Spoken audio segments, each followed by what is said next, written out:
Good morning, everyone. My name is Andy. This is my brother Mick, and this is the Major Vibes Podcast, episode 18. And today we have a special guest. Woo! All the way from Montreal, Quebec, Canada, we have Robert Turcotte, aka RT Fitwell. And he's in the house. He's been in town for a few days now. He had a seminar or something going on, so we've been hanging out. And we figured we'd have a conversation with the Vibe King himself, RT, who actually started off this crew and introduced us to the Whoop device, which changed our lives. So why don't we talk to Rob over here? And why don't you introduce yourself and tell us a little bit about yourself? Yes. Thank you. Welcome to the show. Welcome to the Big Time Show. Glasses off. Yes, glasses are off. Yeah, amazing. Welcome. Awesome. So how you feeling? Great. Had some sun 5 days in a row now, so it's definitely upping the vibes. So has it been a difference now that you've been in, now that you're in Arizona, in Scottsdale, Arizona, versus spending the winter, obviously, in Montreal? How does it feel to be somewhere with blue skies every day? As opposed to gray skies? Yeah, it's definitely a game changer for sure. And obviously you feel, just more grounded. At the end of the day, being able to walk outside, get that sun hit you right away, nice fresh air. And, it's just easier to go outside and get some outdoor time. Yeah. Really. And you just feel great, it's just getting the sun on you and just energizes your batteries. Totally. And because you're someone who usually, it doesn't matter what the weather is. Like you live in Montreal, you'll go out minus 20, no problem. You're going to grab a couple ice picks, go climb something in Antarctica. Like you're that guy. You're going to go mountain climbing. You usually... Wait, before we get into that, you asked him who he is and give it a little intro of himself. Okay, but sorry. He never did. Oh, sorry. Go ahead. So go for it. People of Pear. That's it. Yeah. So who is Rob Turcotte? Yes. Who am I? The greatest question. I think you asked him that question last time, no? No. Why am I here? Why are we here? Why am I So here? we'll get to that. Well, we know why you're here technically. So who are you? Yeah, definitely. I'm a ball of energy. That's for sure. Yep. Damn right. Having this human experience. And I'm a father. I have a son. He's 8 years old, going on 9. So amazing. Definitely super proud of that. Mm-hmm. Always looking to be a better father. But I'm also a business owner. I have a company called Condition up in Montreal, a little wellness studio. We do a lot of personal training and semi-private training. And then we have some corporate contracts as well, where we go into companies and do some stuff on site there. Very cool. Really, I love learning. That's why I was down here. So just always looking to learn from, different areas of fitness, wellness, health,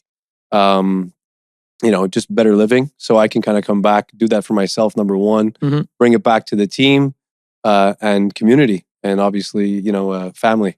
Absolutely. So that's that in a nutshell. I love it. No, but that's great. And if anyone knows me, I don't like to go to the gym. I don't like working out. Like it's really a struggle and something I gotta force myself to do. However, there's nothing I like more than a good workout at 7 a.m. with my friend Rob.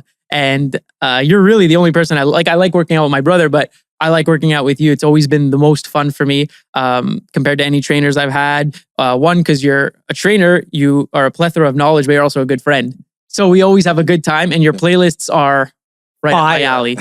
Like I'm a rock and a punk rock guy and so are you, but I love all types of music. So often they are rock and punk rock fueled playlists, but then you'll turn it up. You'll put on some good classical stuff, some good 90s hip hop, R&B stuff, and we're going to go and vibe to that. So coming to your gym, coming to Condition and working out with you, hanging out, having a coffee, that's always a great time. So anyone in Montreal, the West Island specifically, go pay Rob a visit. He's a good time. He's going to fix you up real good. And he's also going to make you laugh.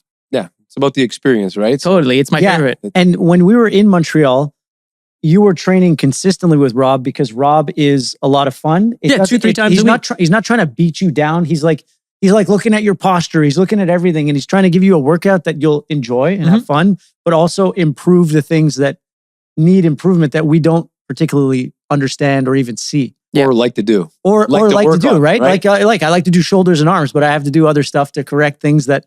Absolutely. And that's where training with you is always amazing. Yeah. And there's always a great vibe. Yeah, like you said, the music is always amazing. And you do play to your crowd, right? Like if Chuck Beach comes in, it's another friend of ours. Charles, he may be listening to this podcast. Do you have a specific playlist, let's say for him? Or do you play it differently for different people? Well, I always ask, like, you have to read the room, right? So sometimes we'll have on the floor, we'll have 5 trainers with, it could be a couple different groups. So we might have 16 people on the floor. You can't really cater to everyone, but obviously if, someone's setting the tone and, the vibe, as we like to say, Yeah.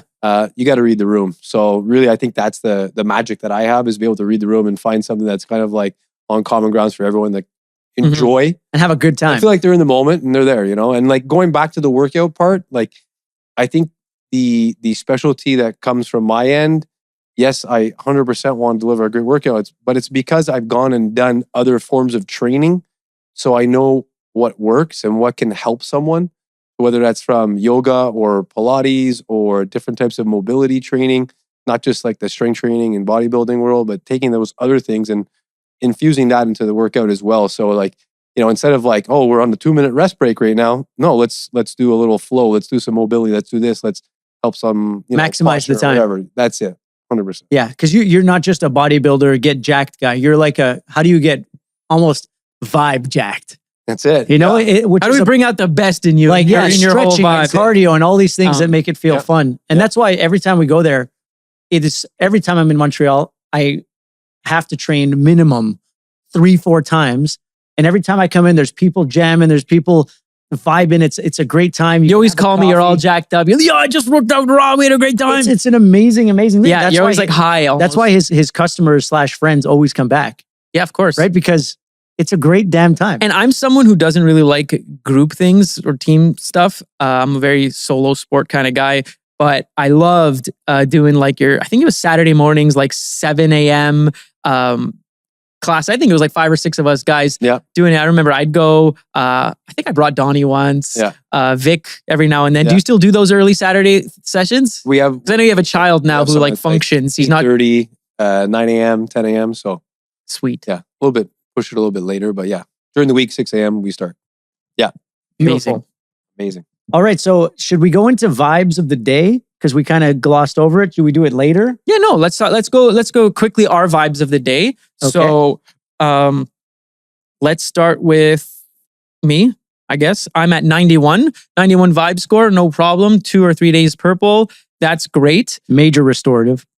Yeah, good restorative sleep, good sleep. 8 hours and 10 last night, which this past weekend was a good weekend. I didn't go too crazy in any way, but I just didn't sleep much. I don't know. So I'm glad I caught up with my sleep last night. So I'm at a 91. Brother, you are at a 93 today. Yeah. So that's really good stuff. 99 hard score. My 95 was, my heart, HRV was jacked up to 95. Resting heart rate was low. We finished eating quite early yesterday with some snacks during the hockey game. My restorative deep sleep suffered a little, but other than that, pretty solid across the board. I was surprised with that 93. Yep. Rob? And Big Rob. 87. Nice in the purple, so above your average, which is great. That's it. And I had a big spike in HRV. So HRV is up to 65, down for like kind of hovering around 40. So up to 65, and it's been trending upwards since I've been here. Nice. Yeah. What does that mean? Is that because you're more relaxed? You're out of your work routine with the kids. You're on your own schedule. So I maybe all those little things contribute. I think it's everything. It's really. I'm also getting a little bit more sleep, I think. Yeah. A little more restful sleep. Just, not having certain work things and obviously the everyday, things that you got to do. So we're golfing tomorrow. So your HRV on Wednesday is going to be lit. Around 75. Yeah. Yeah. Guys, it's almost 100%. Guys going to have a 100 on Friday. Yeah, it's true. Your average is 35. You're at 65 today. That's huge. Major. Yeah. So it's definitely gone up. So we'll keep an eye on it over the next couple of days and we'll see where it goes. Beautiful. And then we'll go through the vibes of the week. Sure. The top 3 of the week. Okay. In first place, we have Rachel with a 95 average for the whole week. That's crazy. That's really good. So congratulations, Rachel. I think that's her first time at the top of the list. She's on an 8-day streak. In second place, we have the queen of consistency. We have Emma, also on an 8-day streak and with a 94 vibe for the week. And in third place, we have Sipo, Chris. Shout out. On a 2-day streak and he's got a 94 vibe score. Chris has just been crushing it. You know the drill. We've been going through this for the last month or so, where he's just been really dominating. So it's amazing to see Awesome. Chris's results.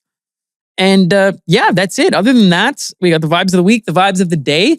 As far as pair updates go, most of what we've been doing was working on the back end. So today we've been working on the all month we've been working on the back end to be able to gear ourselves for more growth, make the app a little bit more intuitive for new people coming in who don't really know what the things are. So a lot of kind of boring stuff, not stuff that is fun for the users, but in order for the experience to be fun for the users and new features to come, we've had to rework the infrastructure in the back end. So you've been working a lot on that, not me.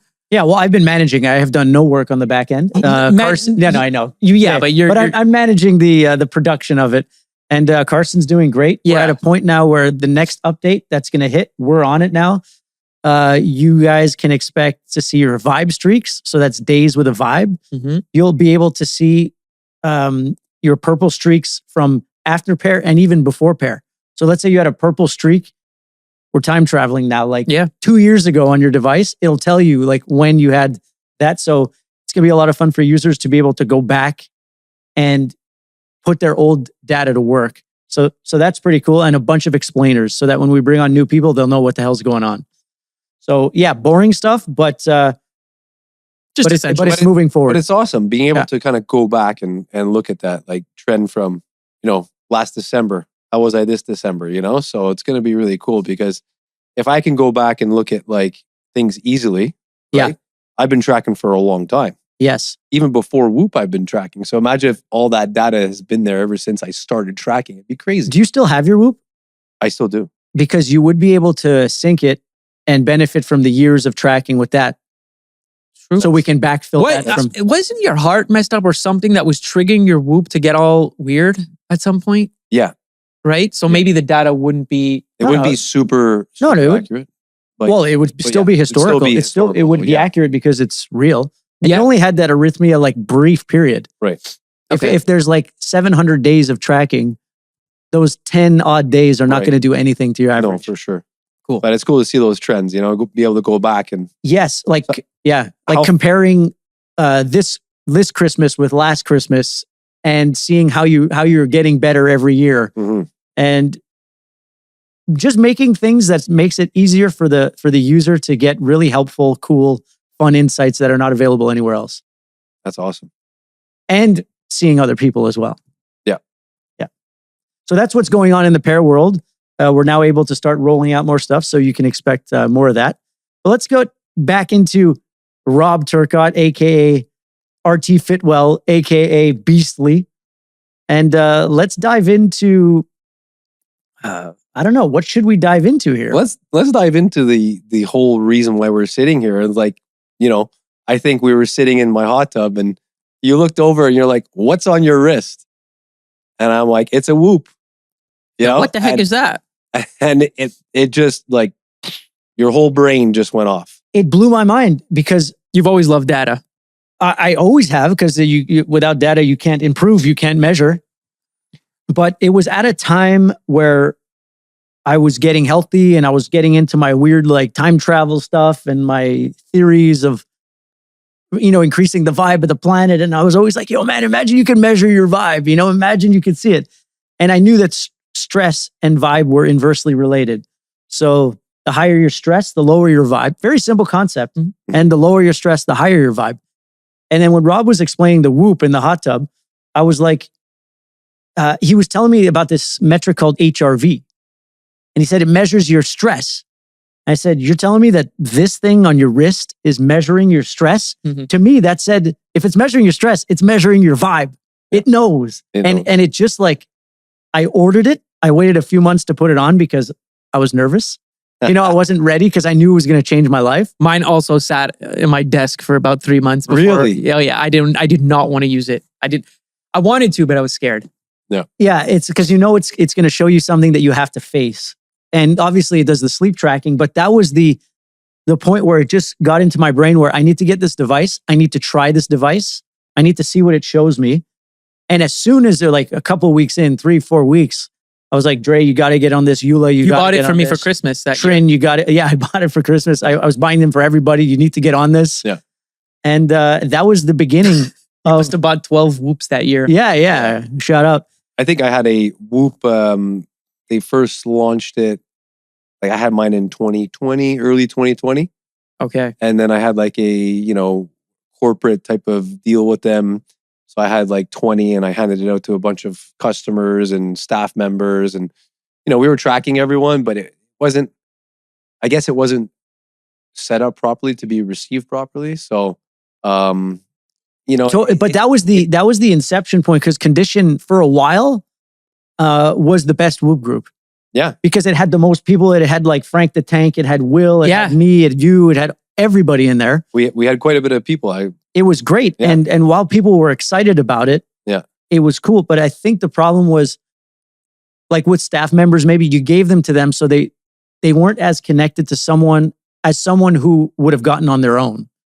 So they stopped wearing it, or if they had to start paying a subscription or whatever, it was dropping off. Absolutely. But it showed me, this is really cool. I'm going to make my own group. Right.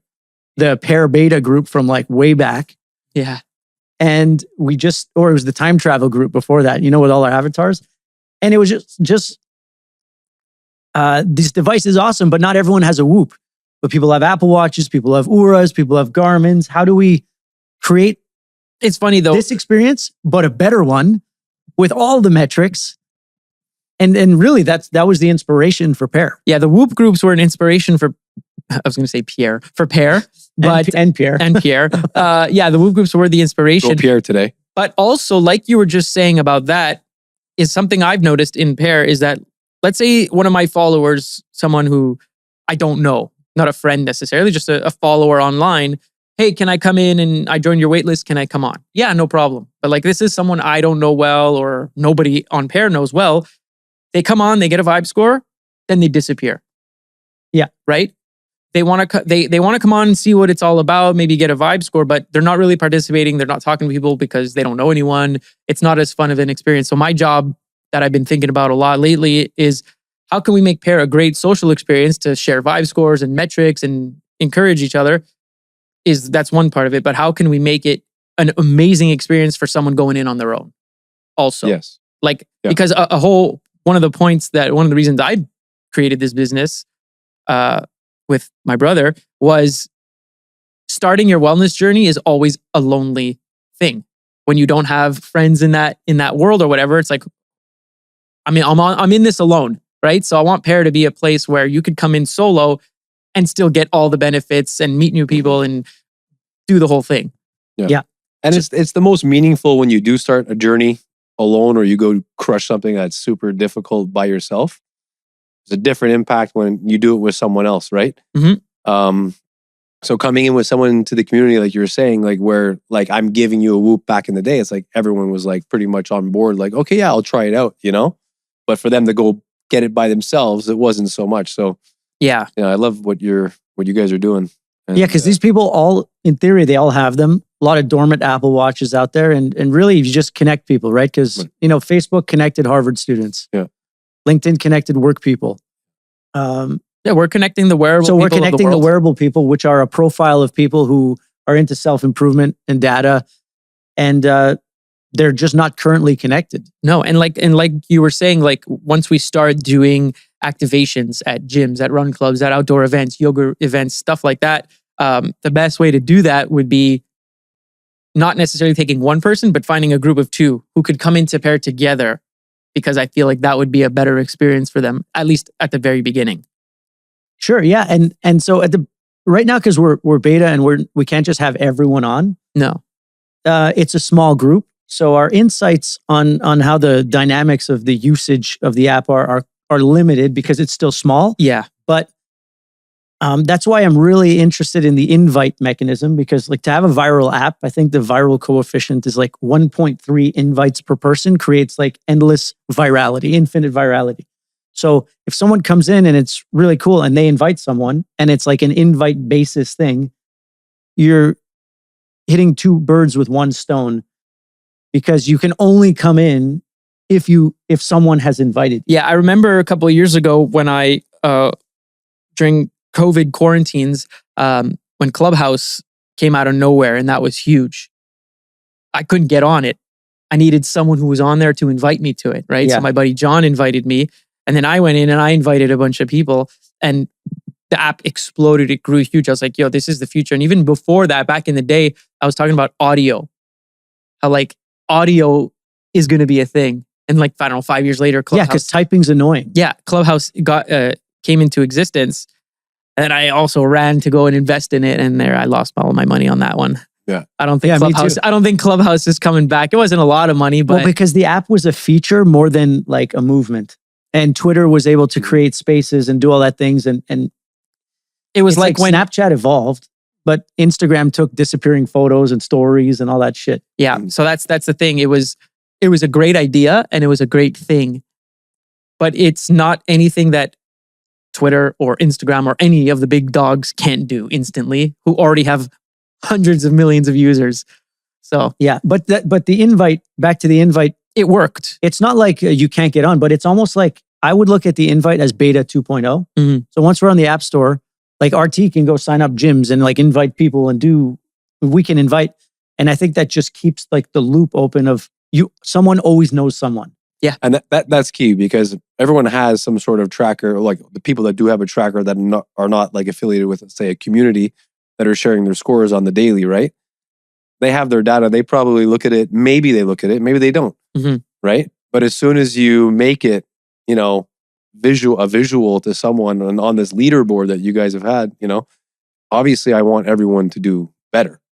Of course. Right? You want your friend to do better, So having it out there, I think, joining in tandem or whatever it's going to be, I think that's just going to help everything grow. Yeah. And with friends group, yeah. Yeah. If you could have access on Pair to all of your clients, Mhm. right? So if you can go on Condition Gym, you have all your clients there, whatever devices they have. Would that help you with your training and regiments towards them? Because let's say in the morning you're training me. You're like, okay, I've got Andy at 9:00. Andy slept 4 hours last night, right? Mhm. So does that help you plan something with them, or does it just help you get a whole grasp on who this person is? I think at the end of the day, it's going to create more awareness for the coach Mhm. and then also for the trainee, right? So same thing what I think Pair is doing is creating awareness for the individual so they can show up better personally and professionally to just get whatever percentage better each day, right? Yeah. So 100%, if I had the insight saying without someone lying, because someone might say like, yeah, I didn't have any snacksidents last night, or, the science tells a different story. That's it. But Yeah, science is that's like, why. Yeah. well, yeah, okay, you still went to bed, but your HRV and resting heart rate spiked. It's like, Someone really fucked up when they slept 10 hours, but they have 31 minutes of restorative. oh yeah, They blacked out And last night. their heart score's 22. Yeah, That's it. they either blacked out or got Yeah. so high. like I don't know who sleeps for 13 hours anymore. No, exactly. Other than your friend are you a Brit bear? on the app, she consistently sleeps like over 10 hours. Yeah, that's What, wild. every I don't- night? Almost, yeah. I think her average sleep is like 9:55 or something.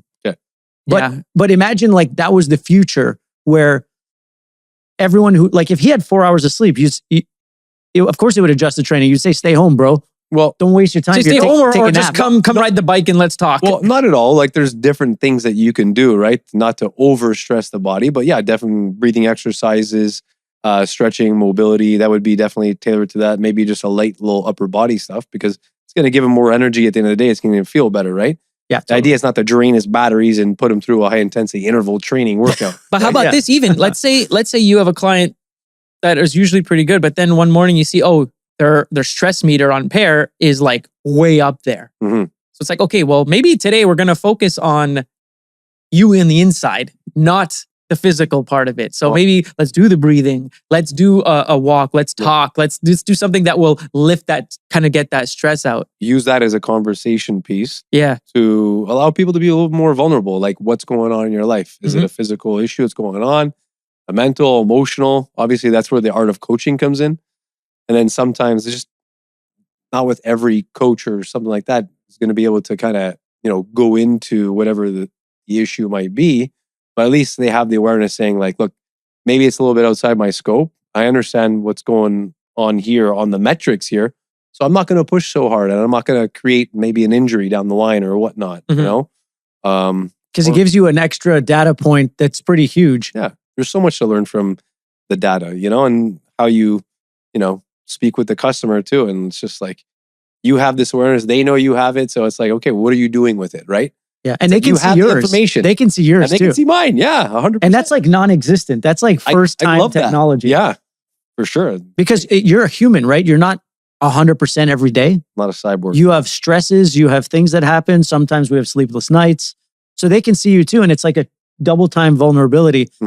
And Actually makes the relationship closer between the client and, Definitely. you know. And one coach. thing that I forget is that a huge part of your job is psychological, right? Like you're pretty much a therapist. Like I know when I'm training with you, I'm talking about everything that's going on in my life. Yep. You know, we're friends, so you tell me your stuff too. And it's like, you're my gym partner too. But it's hugely psychological, and that's got to be mental health has to be a huge part of coaching. It's a relationship business, right? It's based on relationships. Yeah. You know, creating trust, right? So yeah, it is a lot. You know, it's could be taxing on both ends. Right? Totally. So like perhaps like the reason your HRV so up and all this is that you're not the therapist for the last 5 days, 8 days. Maybe that's a small part. Who knows? Who knows?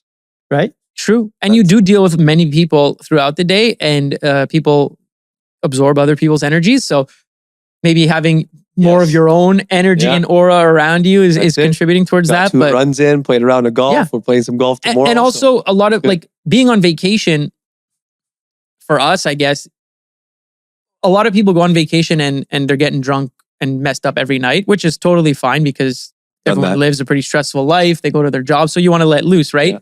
Yeah. But this vacation, or it's like work/vacation for you, I don't think you're going out and partying. So you're like having pretty early nights, you're eating well, you're outside a lot. So it's just a very easy. Yeah, and that was the goal. Yeah. Coming down here and restoring and coming back better than ever, you know? And I think that's a huge thing is I mean, I'm not popular, but I'm busy on social media. I'm busy and dizzy. I see what everyone's up to. I love to see all that stuff. And the thing I notice all age groups is like, it doesn't matter if you're 25 or my friends that are 45 or 55, the majority of people going on vacation are getting absolutely slaughtered. Yeah. Oh yeah. And they come back dead, sick, depressed, sick, and they need a vacation from that vacation. And I'm like, bro, the whole point of this vacation was so you can go chill out, you know, not so you can come back and be even worse than when you left. Right? And so like, and there's so much like availability, right? To have a good time. Yeah. And not be in the red. Totally. You know? And it's understanding, having awareness. So these trackables, wearables, whatever you want to call it. They should be your friends, right? Yeah. It's like your gas tank in your car. Like you're not going to drive. No, it is fun. Like I do love when I see my friends that don't usually go out and drink and party. I do love seeing them in the reds on pair because I'm like, oh, like Scotty went out. Like he had a big birthday party or something like that last weekend. He was like in the red and the blue, which is unusual. So then I sent him a text like, yo, what did you do last night? Like share with the class what made you melt down, you know? And it's like, because it's fun. What I noticed is like on Whoop, on Instagram, the owner of Whoop, the CEO, what's his name, Will, he'll never post his good green days. He only posts his red days. And he's like, look, I overstretched, I overreached, I went out, I barely slept, I traveled. So we love to see more than the good scores. We love to see the bad scores because there's always a reason for the bad score. And no one's making fun of you. We're all human. Like we all want to know because we see that you're always like good. So it's like, oh wow, like I want to see some pictures of the party. You know, we want to almost celebrate the good times because it doesn't mean because you're on pair or because you're tracking, you have to go live cyborg mode. Like we have to still let loose and socialize and do what we do. Like I said, I have a 91 vibe score. I woke up feeling great. I feel like today all of my, what do you call that? Everything was balanced. My chemicals in my body were very balanced today. And I still had a bunch of chocolate last night. Early. Like I ended it at 6. That's it. I still had 2,000 calories of chocolate last night. It's not a healthy thing. That's a lot. But it was all natural. Organic. All natural. It said organic. Yeah, but you didn't it said USDA organic. Loker hazelnut wafers. Okay. Yeah. And You can't just have one. we watched playoff hockey last night. Yeah. We had a couple of non-alcoholic beverages Okay. that really set the tone. We had a little bit of fun. Had some popcorn. We made some nice chicken wraps. Had some popcorn, and we both woke up with like high 80s and 90s scores, and we had a great time. Can I say something quick? Yeah. I was thinking about this either in bed this morning or last night. No, not boobs. I was, because you said wraps, you had wraps. And I think I saw a wrap or a burrito or something. And I was like, man, I think I'm the only person who hates wraps. I hate wraps. If you give me a freaking food, like if you give me a turkey wrap instead of a turkey sandwich, no. If you give me a burrito instead of a bowl, no. If you give me a gyro instead of a bowl of it, I just can't. I just don't like it. You don't like gyros? I'm not knocking on. I love gyros, but it's You don't like the format. it's a mess. I don't like the He format. doesn't like the mess. Yeah, I A feel it. small wrap, fine, but like most, like The white people who tea have like needs to stay burritos, clean. like now that we're in this part of the world, the southwest or whatever, like burritos are huge. Well, Yeah. even in Texas, like breakfast burritos are huge. California, everyone loves I'm a big breakfast fan. breakfast burritos. I don't know, and I know people are fans. I know I'm the one who's in the wrong here, but I see it and it instantly just pisses me off. Yeah. I'm like, well, it's you're like, in the minority. You're it's- not in the wrong. it's like it's huge, it's juicy, it's always dripping down your chin. So like wraps and burritos, if it's wrapped, get it away from me. Send it to me. Send Yep. it to Rob. That's But I know people love it. That's it. So More for I'm me and glad you. you enjoyed. I'm glad you enjoyed your turkey wraps. I kind of want to make a clip out of this and see if anyone else hates wraps as much as I do. Like, give me a sandwich. Yeah. Well, because you're I'm a different guy. I'm a different guy. It's totally Break out cool. the panini press. Different strokes for different Yeah, like give me a folks. mortadella panini. Don't There give you me go. don't give me a tofu wrap. Yeah. We've done some paninis, haven't we? With like, Yeah. there was a place we were going to, whatever. This is getting too niche, Yeah, but yeah, In for Montreal. it was very good. Yeah. Yeah. So, RT, you said you had some questions. I do. What kind of questions do you have? All right. Jeez. Yeah, I came prepared. Okay. Last podcast, you guys had questions for each other. So Yeah, I said, yeah. "What? Might as well interview the bros. I didn't even come prepared to this. So Well, it's okay. Well, we Yes. had You've the been busy. 2-hour camera setup, so yeah, that's Yeah, I had time to refine my takes questions. a lot of time to look this crappy. It's awesome. yeah. Okay, if Pear could add one new feature or capability to support you better, what would you want it to be? Who's going to take this? You go for it. Probably a moving vibe score. Okay. Like, forget like the even if we could do it if we're wearable or just like an actual vibe thing, Mhm. to be able to see the vibe throughout the day. So the stress meter on Whoop kind of does that, but it would be cool to have that on.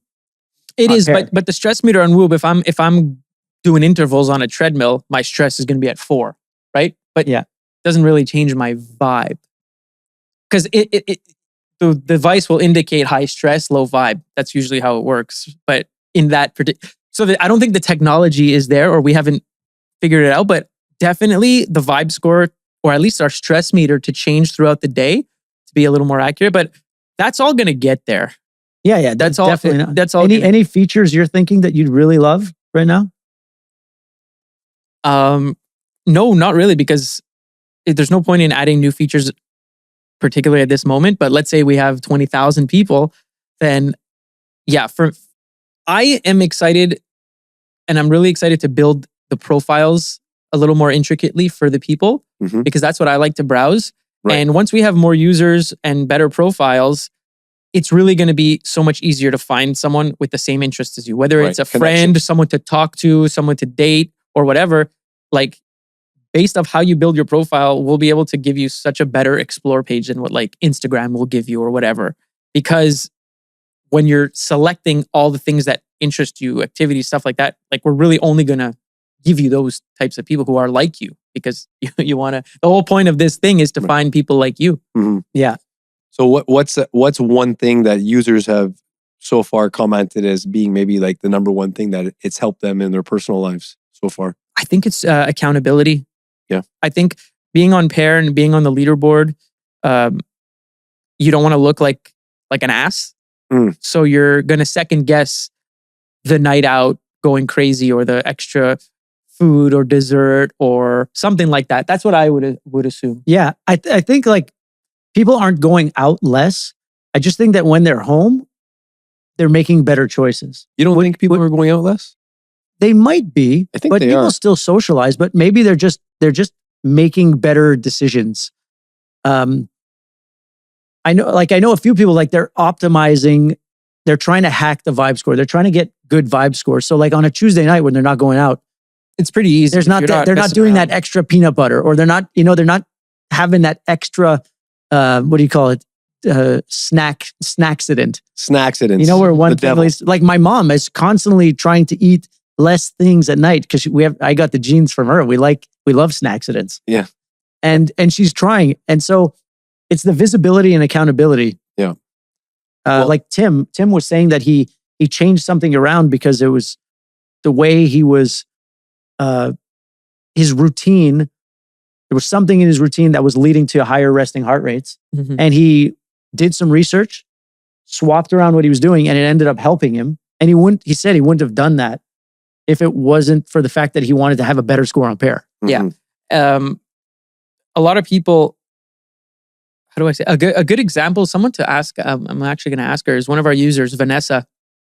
She's always getting really good vibe scores, but she travels a lot. She's always on the plane, like almost weekly, every 2 weeks. And these are trips that are usually overseas. And even through her and when she's on her trips, she's out late nights, super like 11, 12 midnight dinners and stuff like that. And she still does pretty good. Like, she'll be in the blue every now and then, but I've never seen a red day from her.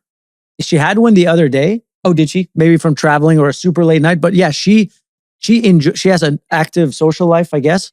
But her boyfriend is Farrak. She's making the right calls. Yeah. It requires a lot of discipline because it's a lot easier to stay home and do nothing versus going out and having to adapt to everything.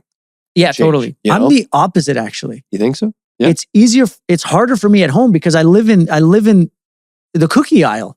You know what I mean? Like, there's privacy. I can do whatever I want. And when I go out, I'm just distracted and I make better decisions. But that's rare. I'm not talking about going drinking and stuff because I just don't do that. All I know is at home, I try not to keep chocolate or cookies. If I really want them now, I'll go get it. Right. I will go physically buy it. Right. Because if it's there, I'm gonna eat it. That's just how it goes. Yeah. Pretty much anything. I keep my pantry and my fridge almost not stocked. Like, there's just full of drinks. Keeps you hungry. There's drinks, apples and oranges and like peanuts. Because I'll eat all the rest of the stuff that's in there as long as I'm awake. Yeah. A life hack here, or vibe hack. Since I've been eating carbs and not fasting 20 hours a day, I think we said this last time, carbs and just eating throughout the day makes me way less hungry and tempted at night.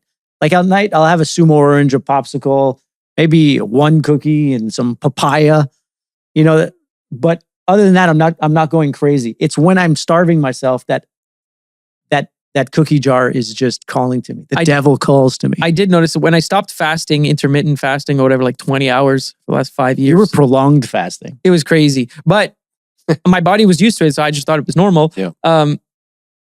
I wouldn't eat until 5 p.m. I'd have my dinner, but then I'd be snacking all night because I don't know, there was extra room for it or whatever. Well, now I eat breakfast. Like, I was busy since I woke up this morning, so I had a Chomps and a Baby Bell this morning, little snack. Then, but yeah, when I'm snacking small good things throughout the day, I'm definitely less of a disgrace at night. Yeah, for sure. So Rob, the sugar it's not so volatile, right? It's more balanced, right? Yeah. So actually, I have a question for you. All right. Because I'm not a dad and he's not a dad. You are a dad. And I grew up eating all like good food, home cooked meals, but also a ton of junk. All of it, all the junk, all the time, So Gushers, fruit roll up, Dunkaroos. I'm someone who says, when I have a kid, I'm going to let them eat. I'm going to make them eat clean, as good ingredients as possible. I say I'm not going to take him to McDonald's or whatever. And like, I see a lot of my friends that are our age and their kids are just every day. The worst, like stuff I wouldn't give my dog. Mm-hmm. You are a super healthy guy, but you also lived a crazy life back in the day too. And you also enjoy the great sugars and bad stuff of life. All of it. How do you deal with that with your kid? Does he have McDonald's? Does he have fruit roll up? What is his vibe? What is his regimen? I've empowered Jackson to make his own choices. Okay. And his choices are pretty awesome. Like he'll pick out, like the papaya, like at Costco papaya bag instead of any sort of chocolate or whatnot. But his meals are super clean, home cooked, nothing's packaged, fruits, veggies, meats, and he's at the point now where he checks the labels and says, "Dad, look how much sugar's in here. This isn't good." So you're bringing him up properly. He's 8. He's 8. He knows more than I do. I don't have to say anything anymore. He understands a little bit about like the calories and the breakdown a little bit now. And I don't really get into that with him. It's more about these are the leading by example. Good, better, best choices. And every time we'll indulge in a nice ice cream. We'll go out. We'll get it. The ones that I bring home, they're going to be as clean as coconut based or almond based, something like that. Dairy free. Mm-hmm. That's more for just me and my lungs and my gut that I choose. But he likes it as well, so it's good. So it's never really an argument at all. He's on board. He loves healthy eating and he thrives. His energy is up because of it. He's not like having these crashes and going to school all blurry. No, for sure. And even like 10 years ago, before all the influencers, before all of that stuff came up online, like working out with you and stuff, you would always say this was, don't shop in the aisles. What are you doing? He's like, you got to be on the outside of the. He's the original Paul Saladino. Yeah, like you were like the OG gotta stay on guy. The perimeters, right? You're like stay in the perimeters. Go to the produce. Go to the cheese. Go to the meat. The dark alleys. Yeah, dark alleys. You don't need to be in the Coca-Cola and in the Lay's ketchup chips section, right? No. Or they don't have ketchup chips here, but whatever. Yeah, and it's like even for like the juices and all that stuff that most kids like, the odd time I'll get a fresh pressed, apple juice for the house. But besides that, it's water. If he likes a little bit of sparkling water, he even starts to put a little bit of salt now for his electrolytes. And his name is Jax. Let's not forget that his name is Jax. And he knows before hockey, instead of having all these kids having it's crazy. Some coaches have even started doing smelling salts to kids, young kids. What are you guys doing? And the smelling salts that lifters do. Waking these kids up, all this caffeine and caffeinated drinks. And I love coffee, by the way, but you're not giving your 8-year-old caffeine. I've had he's tasted it a little bit. They actually say that there's actually some benefits of having caffeine and brain function, but no. But at the end of the day, I'm not having him have these drinks that have a bunch of dyes in them and whatnot. And there's so many out there. Every now and then you'll have one, but all the primes and all that stuff. Yeah. Whatever, every now and then I'll have one. But at the end of the day, he makes his own electrolytes now, and I've shown him, and he does it. He likes it, and he's repeating, right? He sees kids. He's leading by example. You're his idol. You're his idol, they right? model what they see, right? So whether it's how you handle situations, how you eat, all that stuff. So it's great to see, and it's honestly my proudest thing is right now is watching him, just go through life and his journey and doing what he's doing and making the choices that he's making. Yeah, it's so cool. And he's thriving. You send me always all these MVP trophies that he wins from his tournaments. So he's it's translating. Yeah, he's having fun. He has more than I ever did. So it's great. Well, he's got the gift of genetics. I almost met you when you were your kid's age. He's 8. So I think I met you probably around 10, 8, 9, 10. Somewhere in that. Probably around you 10. were around 8, 9. I was around 8, 9, 10. Yeah. And you were probably around 11. Because we used to play hockey together when we were kids. Yeah, I remember. Mm-hmm. Way back in. I remember. Georgie used to pick him up sometimes because Bob Turcotte used to pick me up for some games or practices with Rob in the car. And then Dad sometimes would pick up Rob. And you know where Rob lived? You had to go in the parking lot and turn around. Yeah. Georgie would stay on the Salaberry in the winter and he'd be like, you walk across. And that's such a classic Georgie move. Yeah. Impatient man, doesn't want to detour. Yeah. And I said, he's so much like you. Yeah. Who's the more impatient one? Out of us two? Yeah. Him. I used to be more patient. I think I have less tolerance these days. I feel like I was always less patient. I feel like I'm more patient now. That's what I just said. Yeah, that's what he said. You're more patient now. Yeah, that's what he said. Oh, okay. I used to be. Okay. I used to be more patient, but now I'm more I'm more easily less tolerated. I have More easily annoyed. Yes, that. I have one question. Yeah. I want to ask this one. Whatever you want. Okay, what's one personal challenge or habit you found difficult to improve, but still feel determined to work on? I think that ties into the patience a little bit. I know it's I was always like, okay, maybe I should ask this one now. Yeah, because like as you've noticed, like I love RT, absolutely love RT, and we're cooking the other day, and along at the end of the day, and he's eating carrots, and I'm like, RT, like with peace and love, I love you, but those carrots are fucking killing me. Carrots, like easy with the carrots. And then the next day he was like, he was chewing a gum or I don't know what it was, and I'm like, yo, that's the same thing. Yo, but you and me are both have misophonia where chewing, crunching, tapping. Yeah, but I still want to conquer that. Like I meditate every morning. It used to trigger me like crazy. Now I'm like, it's like something, it's a stress, like it's on my spine and I have to deal with it. But it always pains me to tell someone that the sound they're making is annoying me. I don't want to hurt your feelings. I was just going to ask, I was just going to say, like, how good did it feel that you were able to, verbalize that to me? And I took it like, absolutely, dude. And it wasn't a problem. And like, you shouldn't feel like you can't tell someone. You can always tell your friends. Yeah. Stuff like that. Like, and like, I always want to say it in a way where like I am irritated, but I want to say it in a way where I don't feel like I'm mad at you or something. No. Like, did you get that emotion? No, zero. Here, I can answer your question. That's in my head. For me, I say no to most things. Do you want to do this? No. Like, why? I don't know. I love to be comfortable in my zone, be at home, my dog or whatever. Like the other day, you were like, yeah, we might go to Sedona Wednesday or Thursday. You're going to come. And even though I want to go to Sedona, I'm like, man, it's a 2-hour drive and I'm going to be there for 2 hours. I'm going to be a 2 or 3 hour drive in traffic. I'm going to be dead. No. Before I said no before I even considered it. So that is something I have to work on, right? It's like, okay, I'm going to enjoy the 2 hours in Sedona, but am I going to enjoy the 4 hours around that? Right? Yeah. And that's like, it's a crazy concept. Yeah. I don't know if that is a Virgo thing. I'm not one of those, what do you call those people?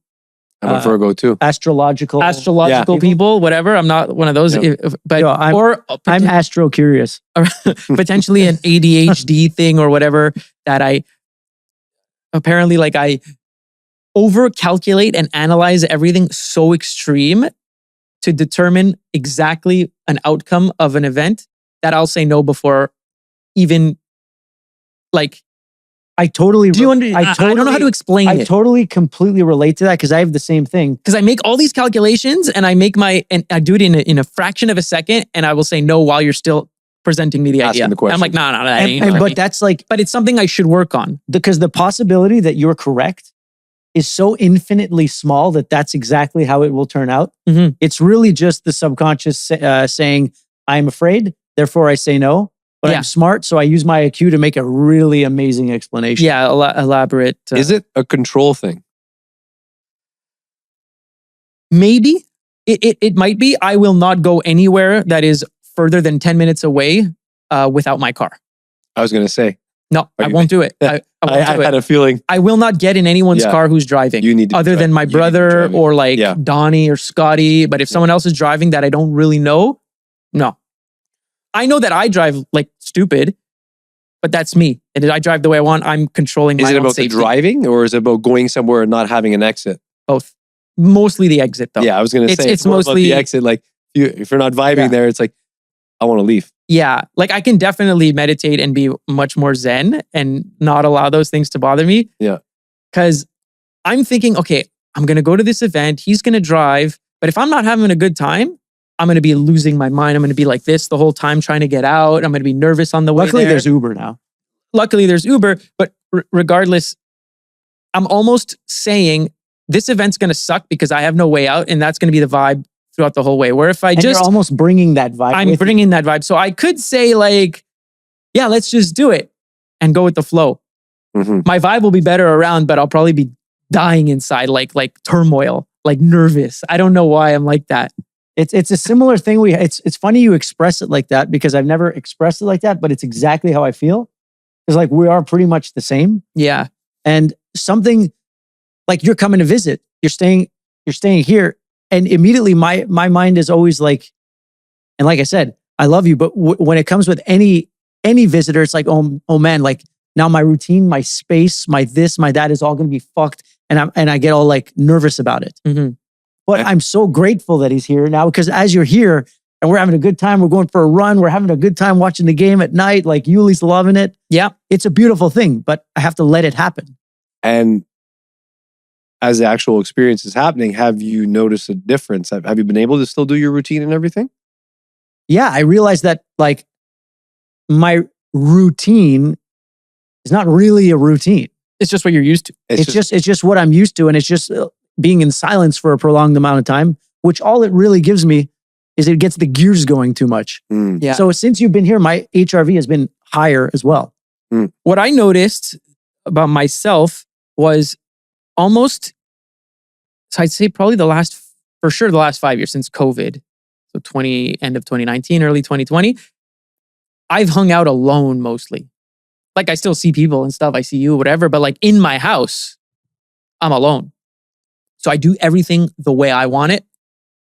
And I'm already like anal about the things that I like and the way I like them. And now that it's almost like I'm only child syndrome, right? You're an only child, right? No, No, you have 2 sisters. Yeah. Never mind. I even asked about your sister the other day. Yeah. I just don't see them. So only child syndrome, often like you're used to being alone. So when things aren't your way, you're going to get a little attitudey about it. because it's just what you're used to. It's just what you're used to. But I've been used to my own way so much, not having to think about someone else or do any of that stuff, that when it's not my way now, it's like, it's weird. So I do almost feel like that. Whereas before, we would do everything together. We lived together, stuff like that. Before I was dating someone for a few years. So we do those things. But now it's always my way. It's like mom, we say, hey, you can date someone. Like maybe you'll find someone this. And she's like, no, I like to be alone. Yeah, my mom and I are the same thing. Whereas I am actively seeking companionship, and that she's not, but we're both very similar in the way where we're stuck in our ways. We don't want to hear it. We think we know, but we don't. But I also know, since reading more lately and different stuff, spiritual and theological, is that voice inside your head is never the good voice. The voice inside your head is usually the worst voice. It's a traitor. Like when you're in your head, you're dead, right? So hey, there it is, RT. But going just on that point, because that's cool that you mentioned that you're not actively seeking a relationship, companionship, like you're open, your person, right? No, I am actively seeking you're active. it. Yeah. So I guess, are you going to be able to kind of course correct all these things quick? Do you think, like once you, let's say, find someone, your compatibility, are you going to have some sort of like, you have some things that are going to be able to give you like, hey, like this is a good I think so. compatibility together? And are you going to be able to adapt from being solo to being duo now? I believe so. For a long time, I didn't think so because I was so used to it. But then I came to a point where I was just so bored.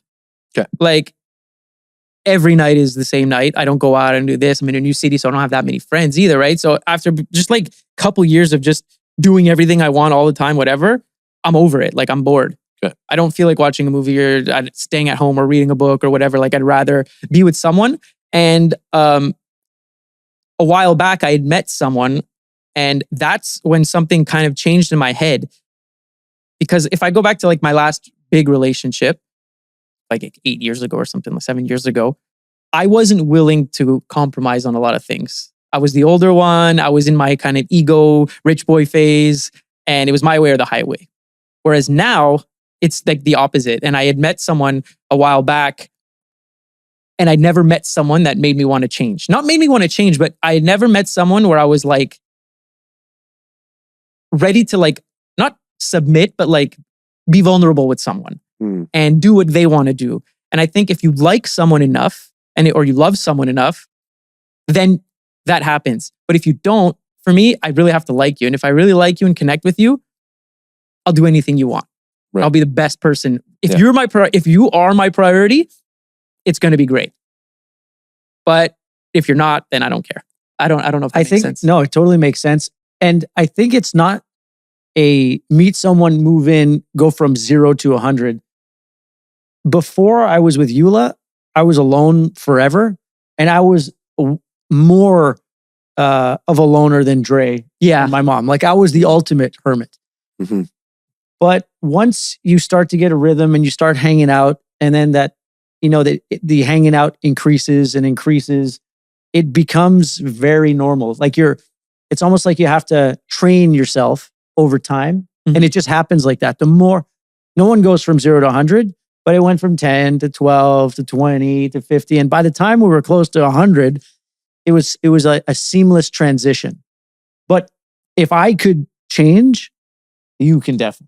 Oh, yeah. I'm not and that's why I'm excited to meet someone, because when I did meet this one person, a lot of perspective, everything opened up in an instant. And I was like, "Oh, this is different.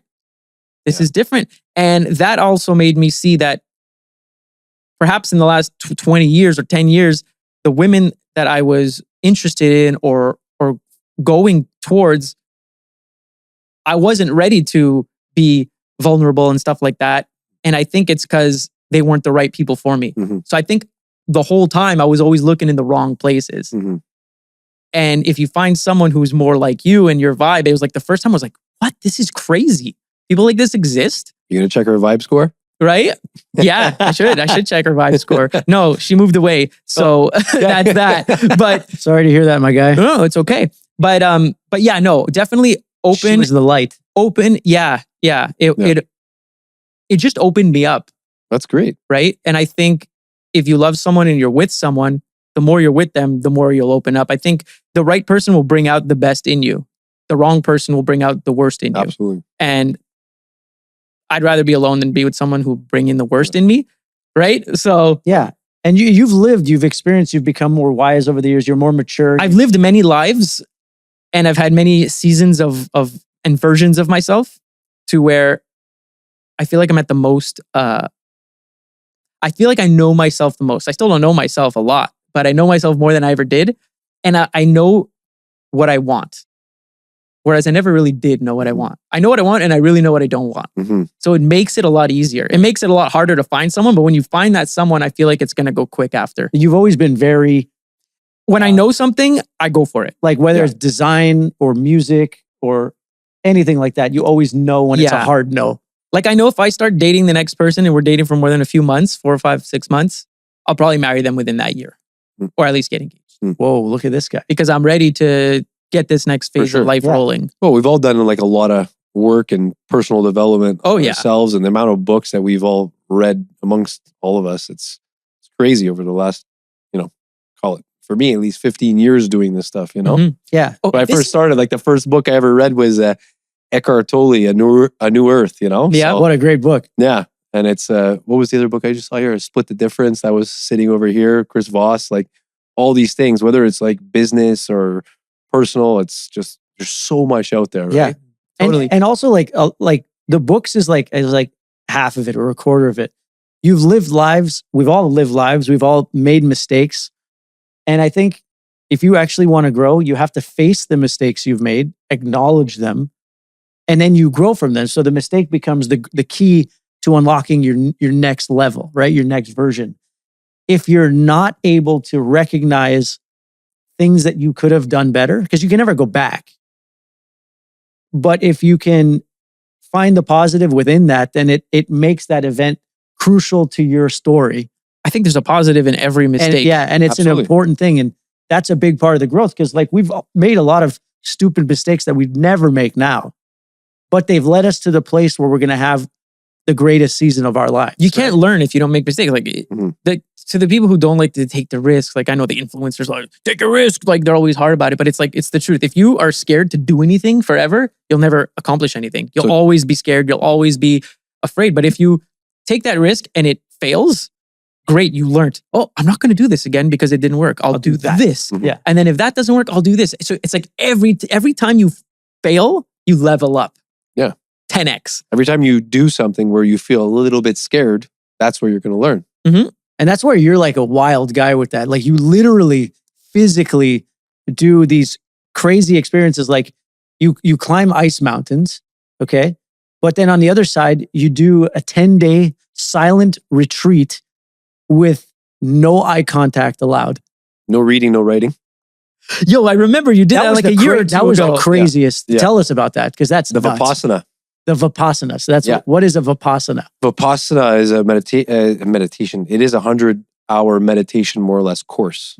So over 10 days, but it ends up being about 12 days by the time you get there, settle in. And Where was it? that was in Montebello. Okay. But they have a bunch of monasteries over the United States as well, where you can go and you can sign up and do it. And you literally pay it forward for the next person. So when you do leave, you leave a donation, more or less, paying for the next person coming. So I love the way it's just That's beautiful. kind of rolled out, and it was an amazing experience. So give us the fast forward play by play of 100%. What that so is. it's the essentially what the Buddhist taught, right? And you're learning his teachings by going into a Vipassana, and to live that like lifestyle, like what it requires is very intense. So it's not something that I apply on my daily, but I do take pieces from like everything and all good teachings and use the breath work, meditation, whatever it is. But going there for the Vipassana, you're having, deep meditation, 10 hours a day, seated, day after day for 10 days. And once again, they feed you. It's pretty much a vegan, your nutrition's vegetarian, vegan, 2 small meals per day. And then on the last 2-3 days, they even cut it back a little bit more. So you can really get into that rest phase. But yeah, no stretching. You're not supposed to do any push-ups, no big walks. It's really just deep meditation. How'd you feel after that? The 5th day, I wanted to leave. I was like, I'd be curious to see your vibe scores on that week. That must have been insane. The 5th day was like, I was like, I'm out of here. I can't do this. Like, I just can't do it. And you don't quit. This guy loves pain. Yeah, he loves pain. Quit.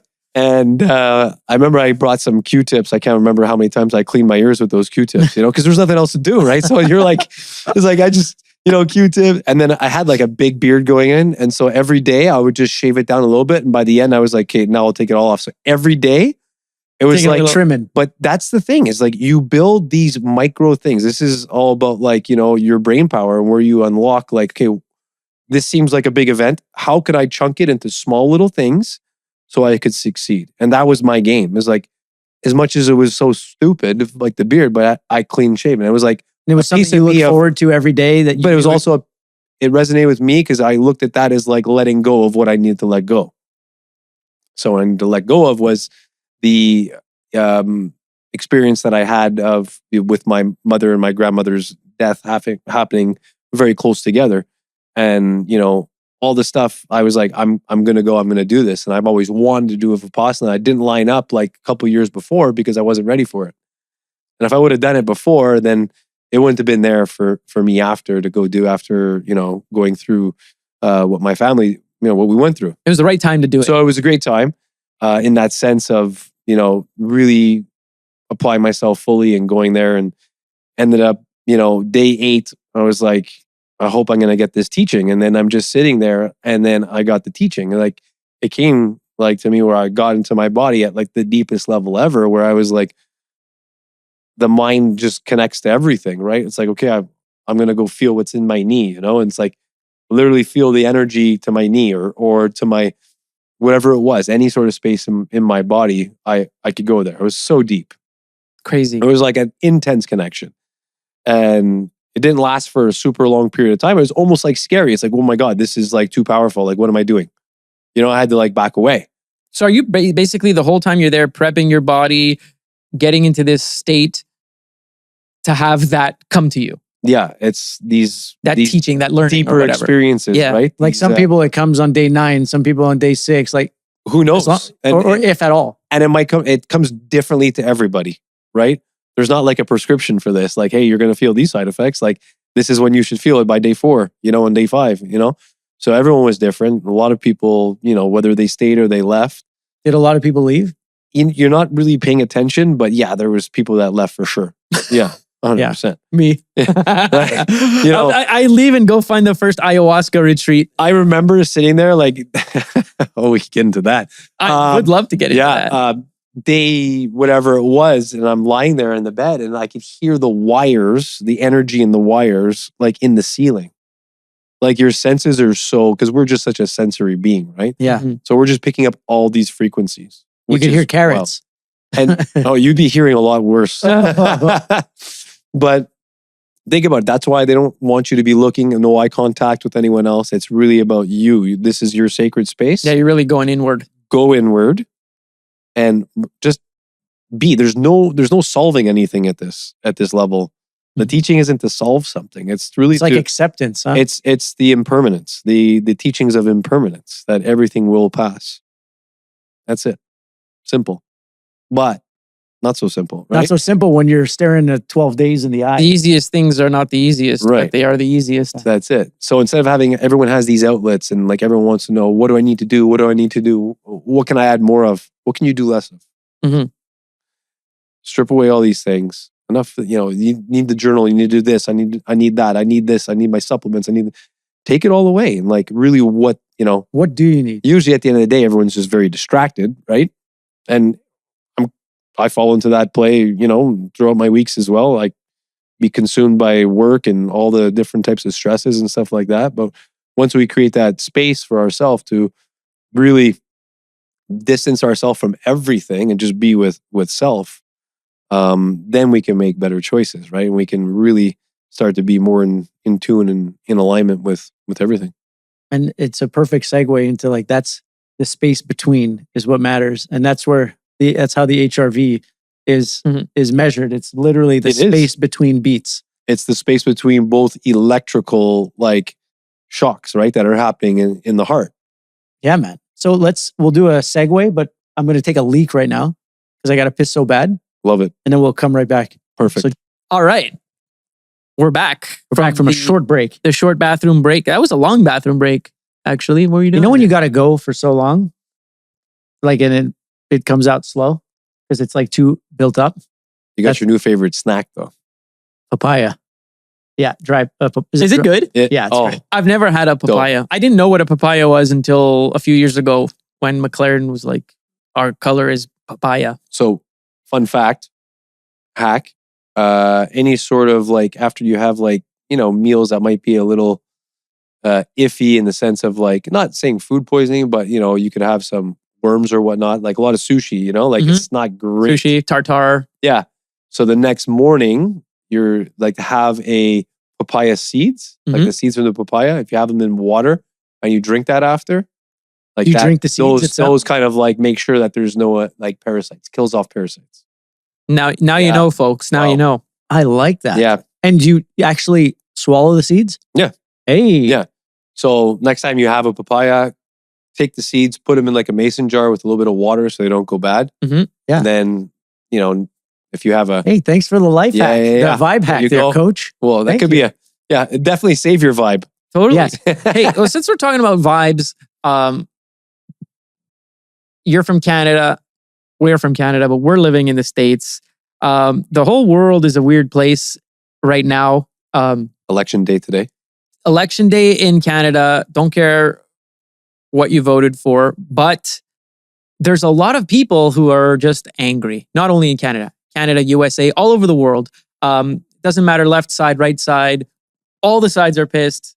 None of them are good. I think they're all bad. But do you notice a slight change in people or whatever since I feel like since COVID, someone said COVID was a thing and but everything changed after. Is that in our heads, or do you think people got different, got angrier, got less patient during COVID than they were 5 years ago? Such a hard thing. It's like almost like, I don't know. I can only speak for myself, right? But, and what I've seen, because I don't know everything, and maybe different provinces are different and whatnot. But from what I've seen, it's like at the end of the day, it definitely, social connection became smaller in a sense, right? Okay. Like people weren't going out as much. They don't go to the office as much, all these things. And they got comfortable being at home, right? And doing everything from home and stuff like that. But then you'll have people that will say like, well, guess what? There's more connection online now and people are hanging out and it's cool that people can hang out with anyone now online and all these things. But at the end of the day, still need that social connection to feel a part of a community. At least I Organic connection You- versus you know what I digital. mean? It's Yeah. way different. exactly It's way different. very different. So, have things kind of fully come back? I don't think they really have. People have. I think there's a lower frequency, Mhm. at least from where I feel like where we live, where the vibration's just down. Like people are just like Actually, okay. they're not super happy. Like it's No. like but it's kind of always been like that, like to some extent, Mhm. But there's just a lot more migration of different people into Canada as well, right? Yeah. So we have a lot of different nationalities living in the same space, and so once you already change all these little community pockets and everything starts to evolve, it's like, well, I used to hang out there, but now I go there and It's a different place. those aren't my people almost. Yeah. It's like even though we are human, Mhm. you are me, I am you, whatever, but at the end of the day, like those little pockets aren't there anymore. Like they've changed, Yep. I'm sure there's new ones in other places and things like that. You just made me realize something. During COVID, not to talk about COVID or whatever, but one of the most fun things, I was living in California. We almost bought a house together in California during COVID because we were working there a lot. But then we came back to Montreal for until the curve was Flatten the curve. flat. Oh yeah, we went back to Canada for a couple of weeks to flatten the curve, but it never flattened. But in the 6 to 8 months of initial quarantine in Montreal, the thing I enjoyed most was going to my favorite gym that never closed. I don't know if I'm allowed to speak about that. Oh yeah, why not? But my friend Rob over here was the only gym in all of the province of Quebec who just refused to close. They told you to close. Yeah. And don't quote me on this, but from what I remember, like police and firemen and stuff were going to your gym secretly because that was the only gym that was open. Oh, but they came in. They knew. No, but they didn't care. Yeah. Right? Were they training? No, they weren't. Oh, training. okay. I thought they were training. That there. would pass by. Yeah. But yeah, I remember I was going there and Yeah. being like, I'd post it to like my Instagram close friends. Yeah. Be like, yo, where is this gym? Yeah. Everyone was. Was that a hot season for Everyone you? was- I don't know yeah, how it was- much further you want to talk about this in recording. We could Right. always cut it out. It's done now. I really think don't care. the people who died from Don't think anyone. Yeah. would have died already. So And you know what? On that note, like it was time where I was and things like that was the place where I actually saw my mom the most. And so if it wasn't open, I wouldn't have even seen my mom more or less before she really passed, okay. which is crazy. And I it's remember doing juice shots with your mom. I know. I brought them Yeah. in and Oh, yeah, we used to bring juice shots. there's sometimes. nothing like Yeah, doing yeah. something like That's it. illegal It was great. with a It was- community. Oh, totally. It wasn't like, it didn't make sense. So Well, and then I was always been into conspiracies way before COVID, but during COVID, it was a field day for theorists like myself. and when I met your that engineer, what was his name? Frank. When I met Frank the Tank, Yeah. oh man, that was the best. I don't even like going to the gym. I was going to RT's gym every morning at 7 a.m. just to have coffee with Frank the Tank and talk about the absolute nonsense that was happening in the world at the time. The conspiracy theories were sick. That's it. Yeah. Many of them came true. Yeah. Back to your question too, like I want to hit that back right to you. Like, do you notice a big difference I do. right now with this, especially the political scene landscape, right? Yeah. The way I see it is like I have my beliefs and people have their beliefs. Sometimes they match, sometimes they don't. Am I right? No. Are they right? No. I think what I understand now more than before is we live in a world where everything is possible. Definitely, the more access to information we have, the more people will have opinions. So we have the internet and everyone has an opinion and every platform has millions of people on them. So like we're going to hear everything from everyone and everyone's going to think they're right all the time. So it is what it is. Definitely people are angry politically on all sides of the spectrum, all over the world. Like it's just, there's like political bitterness everywhere. People want the truth, right? They want to know what the truth is. You But can't handle the truth. But is there even a they truth? can't. The Right? truth, the But truth that is I there know, even a truth. Like it's like I was thinking about this on the way in. The truth that I know, okay, is you could be anyone you want and you could believe anything you want. Mhm.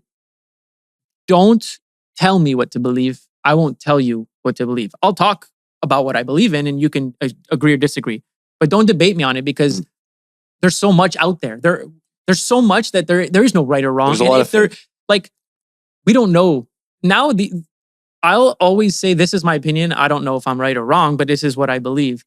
Unless I can see something from my own eyes and have the actual proof in front of me, I can't not have an actual valid opinion on it. So that's just the way I see it. You have an opinion, but you're open to being proven wrong or like I always say. Am I a flat earther? No. Am I a round earther? No.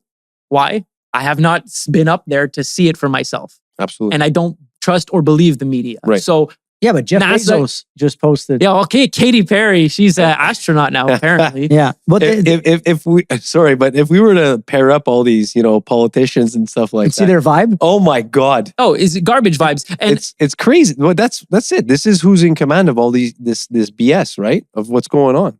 You're gonna vote for whoever, like, if someone's policies or ways are going to affect your wallet, you're gonna vote against them. That's just how it works. That's the baseline and what I found is the majority of people don't have an allegiance to a side. They have an allegiance to whoever is going to give them the most money back. Directly impact them. Whatever directly impacts you. Like, you can understand Canadians who are faced with tariffs and how, like, they don't like that. So obviously they're mad at the US. Like, it makes sense. It's affecting their bottom line.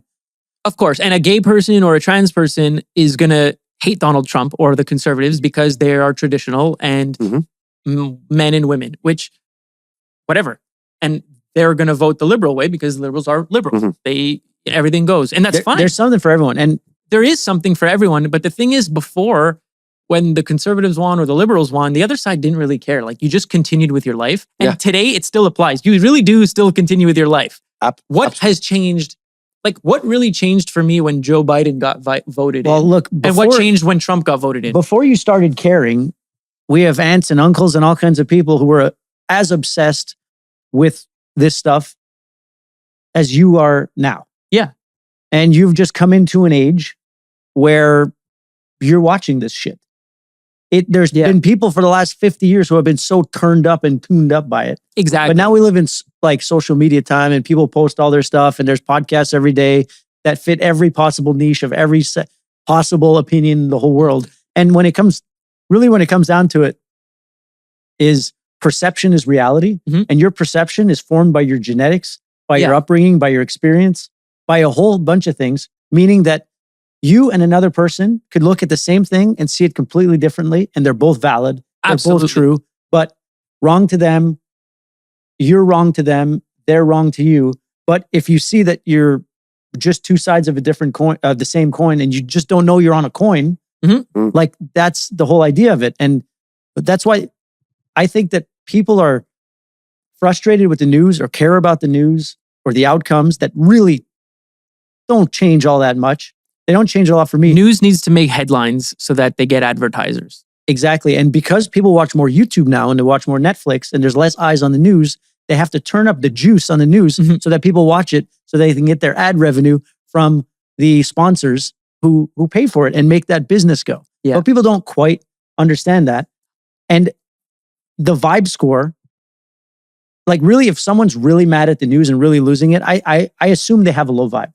I assume they're inflamed. I'm assuming they're not prioritizing their sleep. I'm assuming they're jacking themselves up, perhaps with food, with booze, and with news before bed. And they wake up and they fucking blast that radiation of the news straight up again. And so they're in an internal loop of inflammation and vibeless energy. Totally. And so if they need it for their survival at that point, because it's their whole identity. That's their fuel. That's their identity. It's their fuel. But if you can zoom out and say, like, really, nothing matters.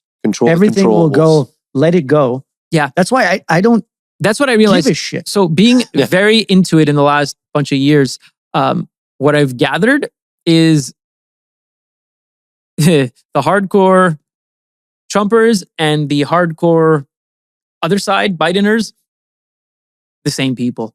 Yeah. They're the exact same. They, like, the vibe Donald scores Trump, would be the same. The Donald Trump people piss me off just as much as the other people. Because it's almost like the hard leftists and the hard right people don't have their own opinions. They regurgitate headlines. So they won't like, if you hate something, let's say we both hate something, I'm going to say I like it just to piss you off. Mhm. And that's how I see the politics, is like everyone's just trying to piss everyone off without even showing what they actually believe. And like in the curve, they're the smallest portions, but they have the loudest microphones. And most people are very decent on a day-to-day basis. Yep. In Montreal or here, how many people do you meet during the day who are just horrible? None. None. But if you live in front of your screen, you believe whatever the screen tells you. Yep. But if you go out in the world, shake some hands, see that there's lovely people all over the place every day doing amazing things, then you start to realize, wow, you know, that news channel that's highlighting deaths per minute makes it seem like the world's a pretty bad place. But go out there, Look, see what it's like. all I know is I'm going to walk, like when I walk into a coffee shop, it's just a known thing that a lot of baristas are young, liberal, artsy girls or boys, whatever, right? That's just a thing. Like that's a known thing. Well, That liberals make the best coffee ever. That's who would work because they're young. They don't have that much money. Exactly. They have a load of student debt. And so I'll walk into the coffee shop, you know, with my American flag hat on or something like that, where you know who's wearing an American flag thing on their body. So you know that she's like kind of probably looking at me like this because she is. But I go there, I say hi to her. I say, I really love your hair today, or I really love your nails. Mm-hmm. Like, is that a new earring or something like that? Immediately, someone was nice to me. An American flag person was nice to me. Their whole world changes because they just think you just added a new sample into their data. Exactly. So I'm always like extra nice to people because it shows that conservatives are not just angry racist people that they think. And the other side is not just like these angry, if you're a straight person, I hate you, right? Yeah. Well, just be nice. It really goes down to this simple thing. Doesn't matter what people think. Just be kind to people. That's it. Like people are people. People are people. And if you could just be kind and vibe and show some gratitude to people, and you know, someone needs a smile and you give them a smile, that's what's important. That's what we want to turn up. Mm-hmm. Not the death count, you know? No.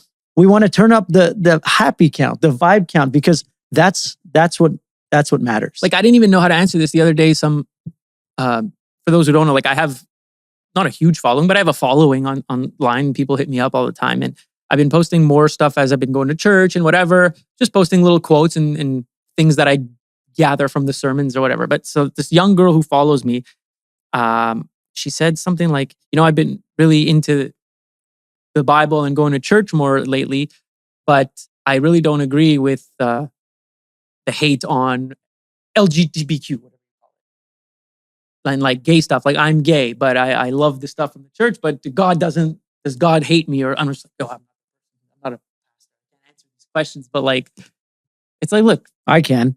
So what would you say?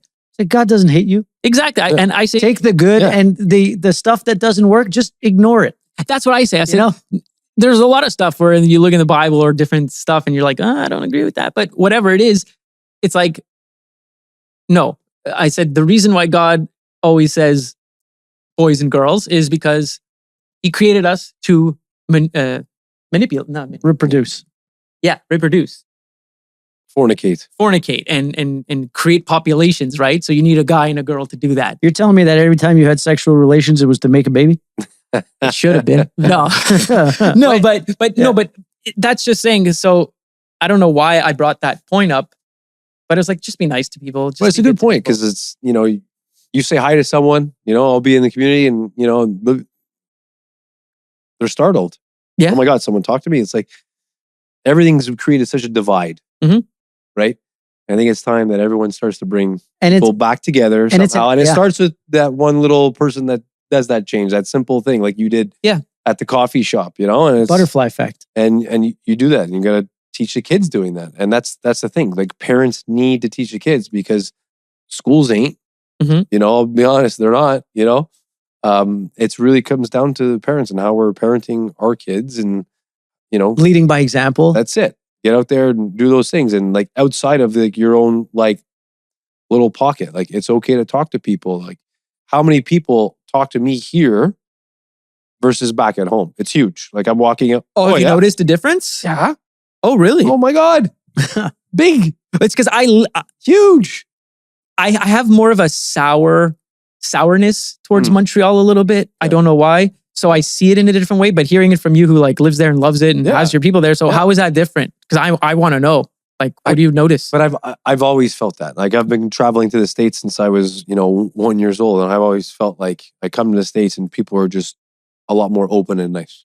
That's it. Yeah. They just speak, And it's almost like, hey, like everyone says, like, have a nice day, but it goes deeper than that. Oh, how many, like, oh, cool hat, dude. Like, awesome.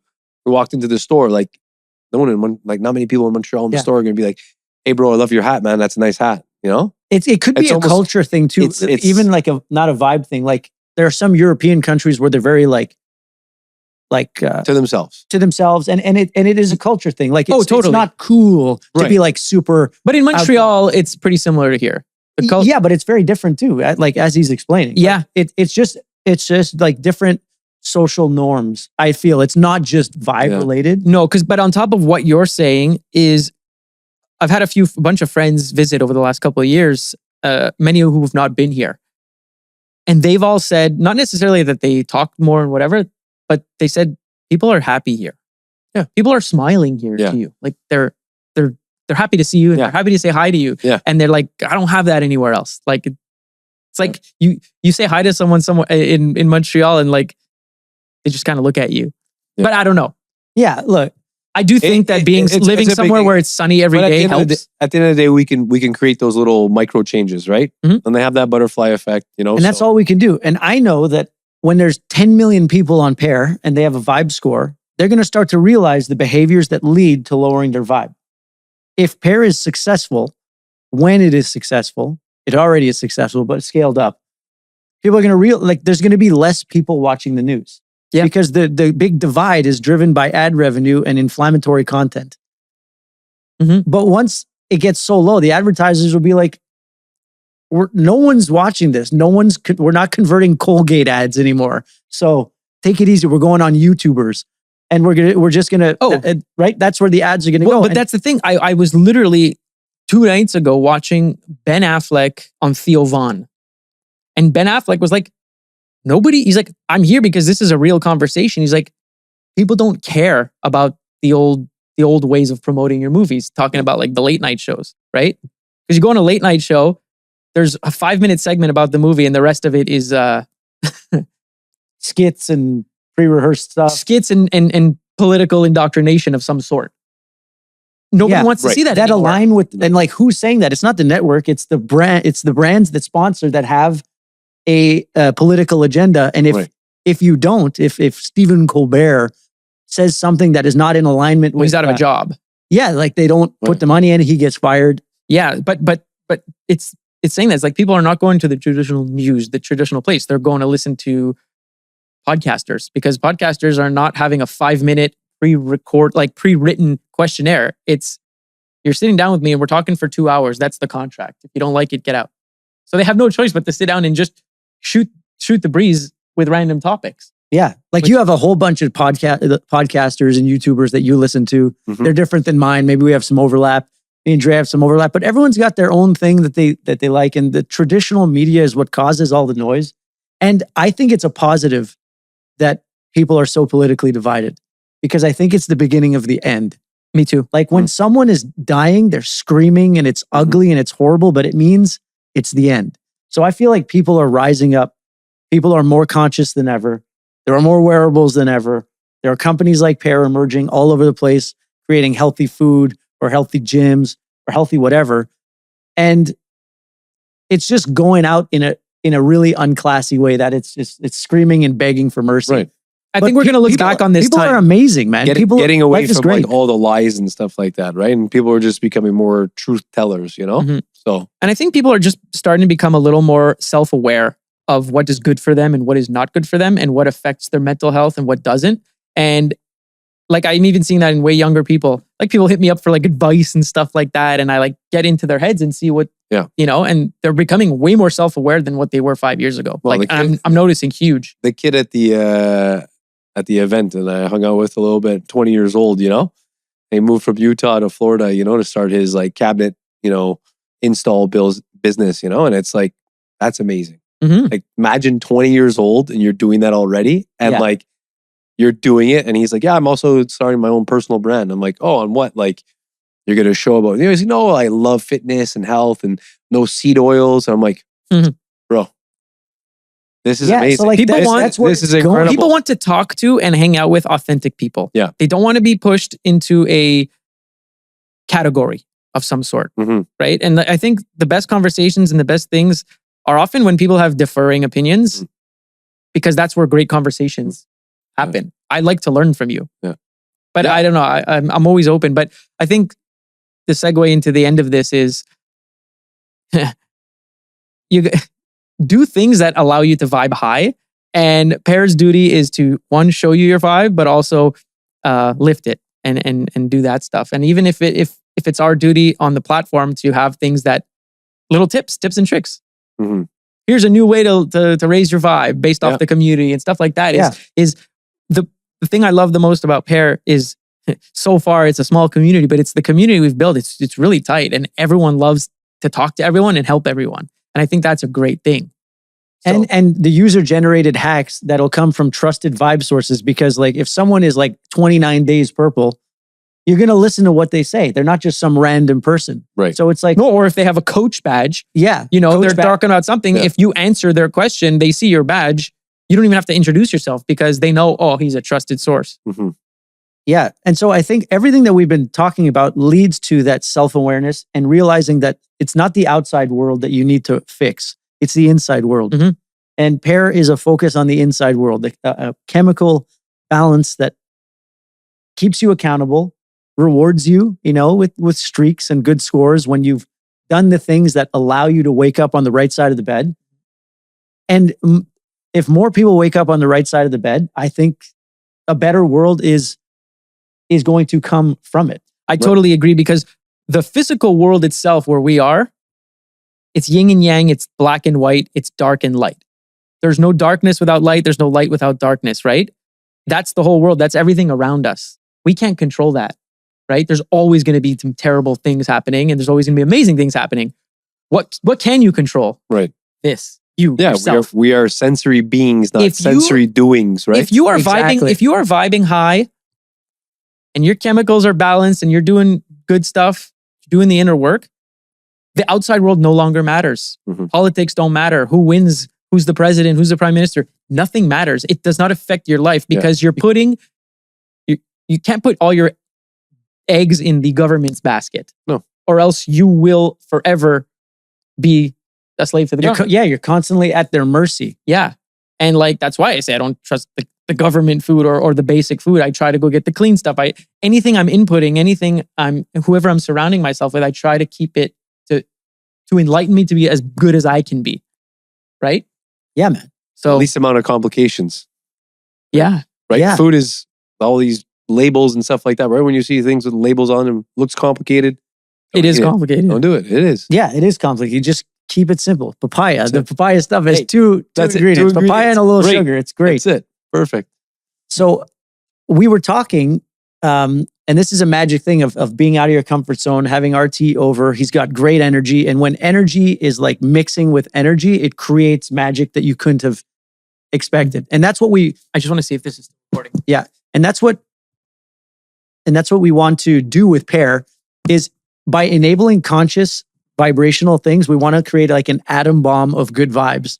And so if they say that reality is the projection of the people, or like, right? Like the way you see the world is a projection of your beliefs. Like internal is visualized external. If the current state of the world is what it is, that means it's the current projection of the current world. It means that it is exactly how it needs to be, because that is exactly what happens. But if we can contribute to turning a couple lights on, then the image of reality that we could possibly create is going to be a beautiful, beautiful thing. And so on a very small basis, RT's here and we're talking, and it's like we always wanted to work together somehow. We always want to figure out a way. We've always been pumping each other up. Mm-hmm. And then we were on our power walk this morning and we're talking, and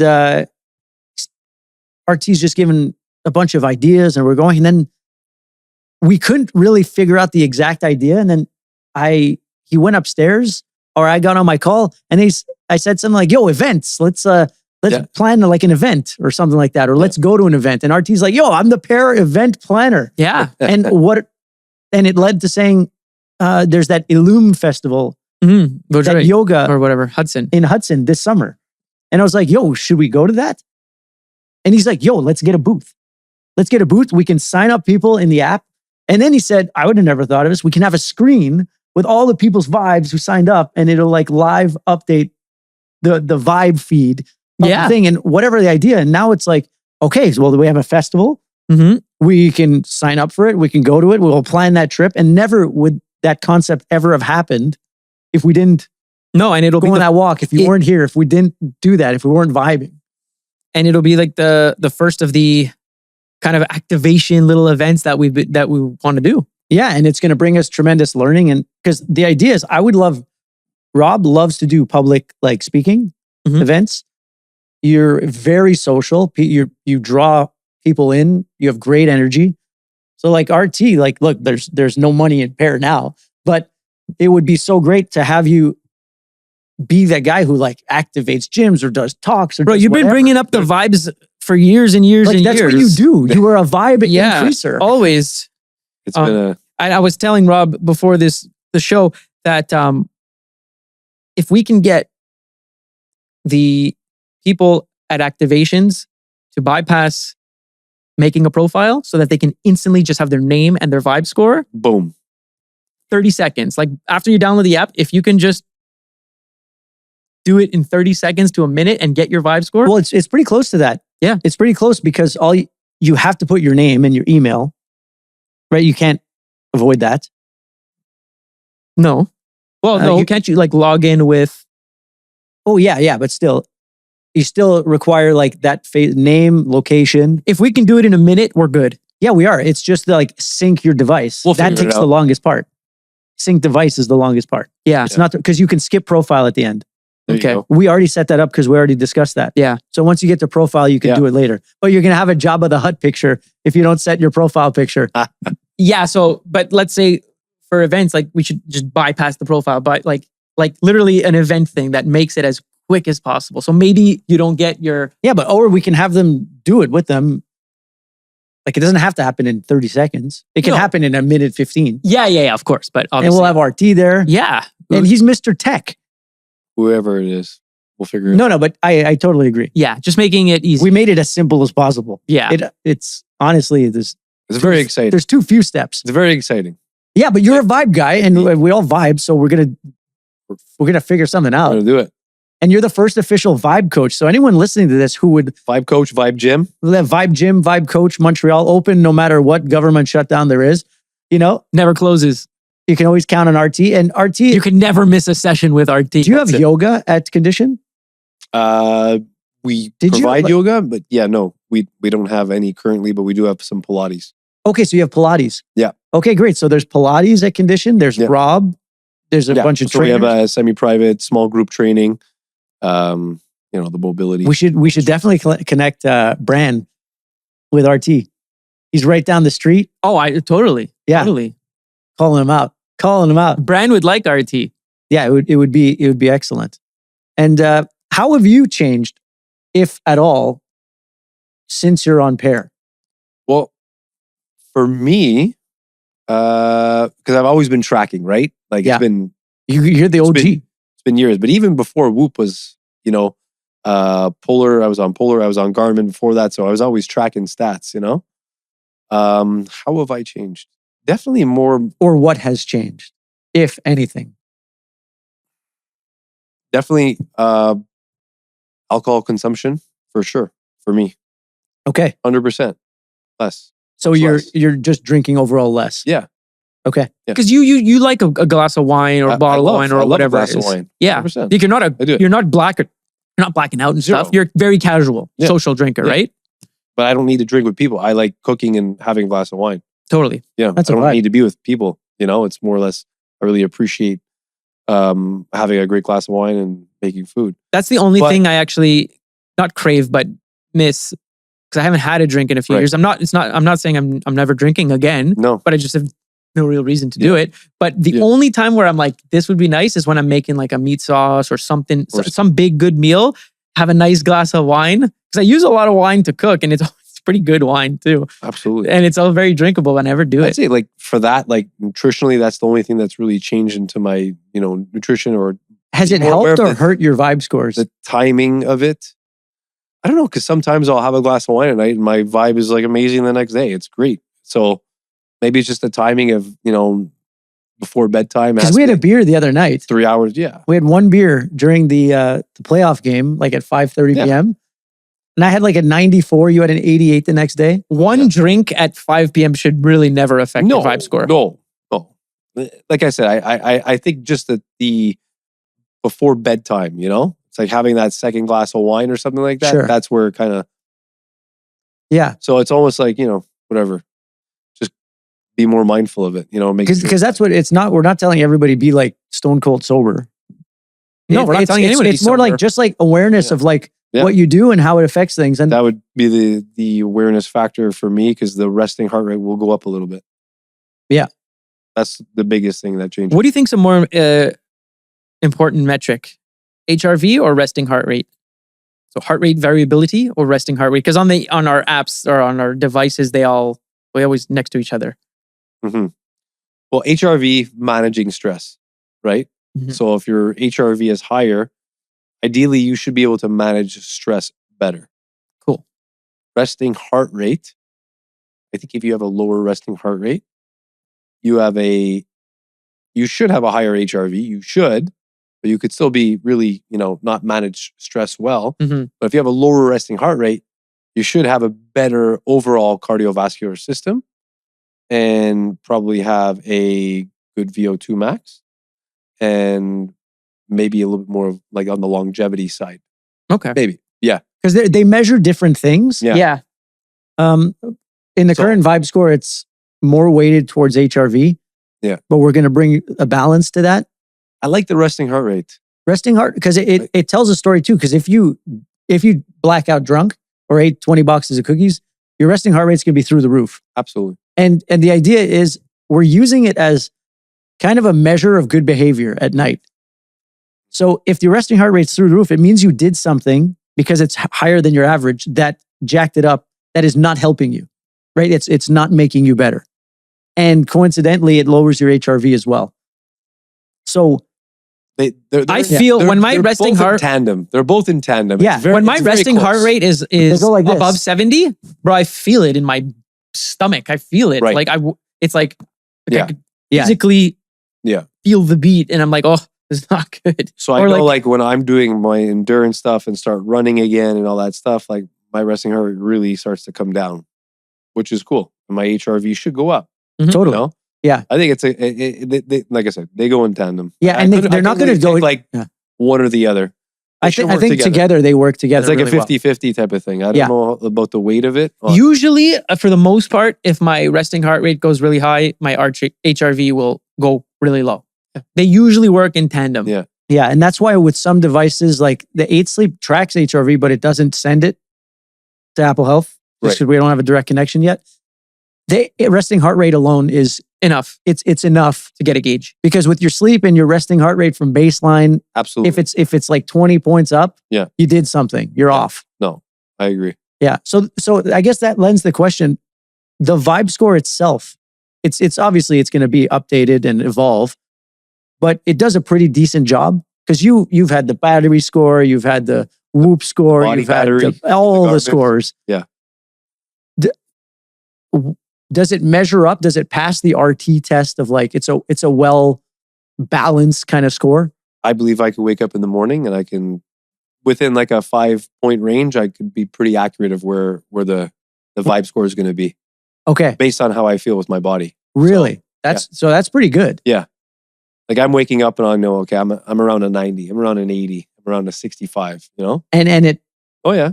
Wow. Yeah. That's pretty impressive. But that's, you got to know your body. Like instead of, and you know what? I will challenge people like to wake up and before looking at your phone, number one, assess. Get in tune with your breath.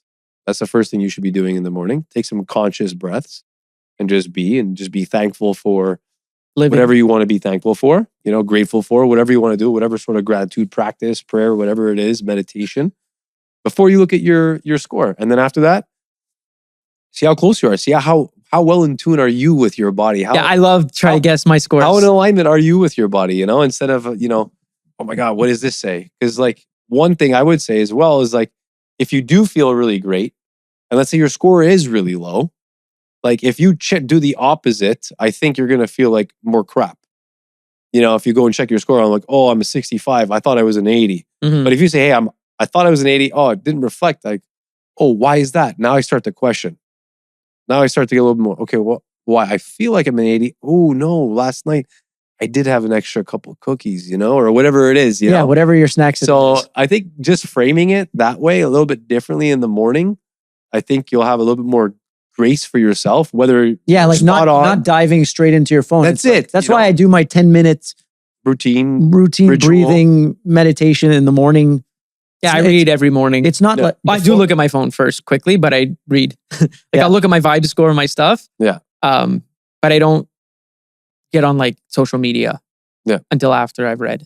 Yeah. Unless I have a text that I'm gonna answer. But So, for the most part. But it's an accurate number.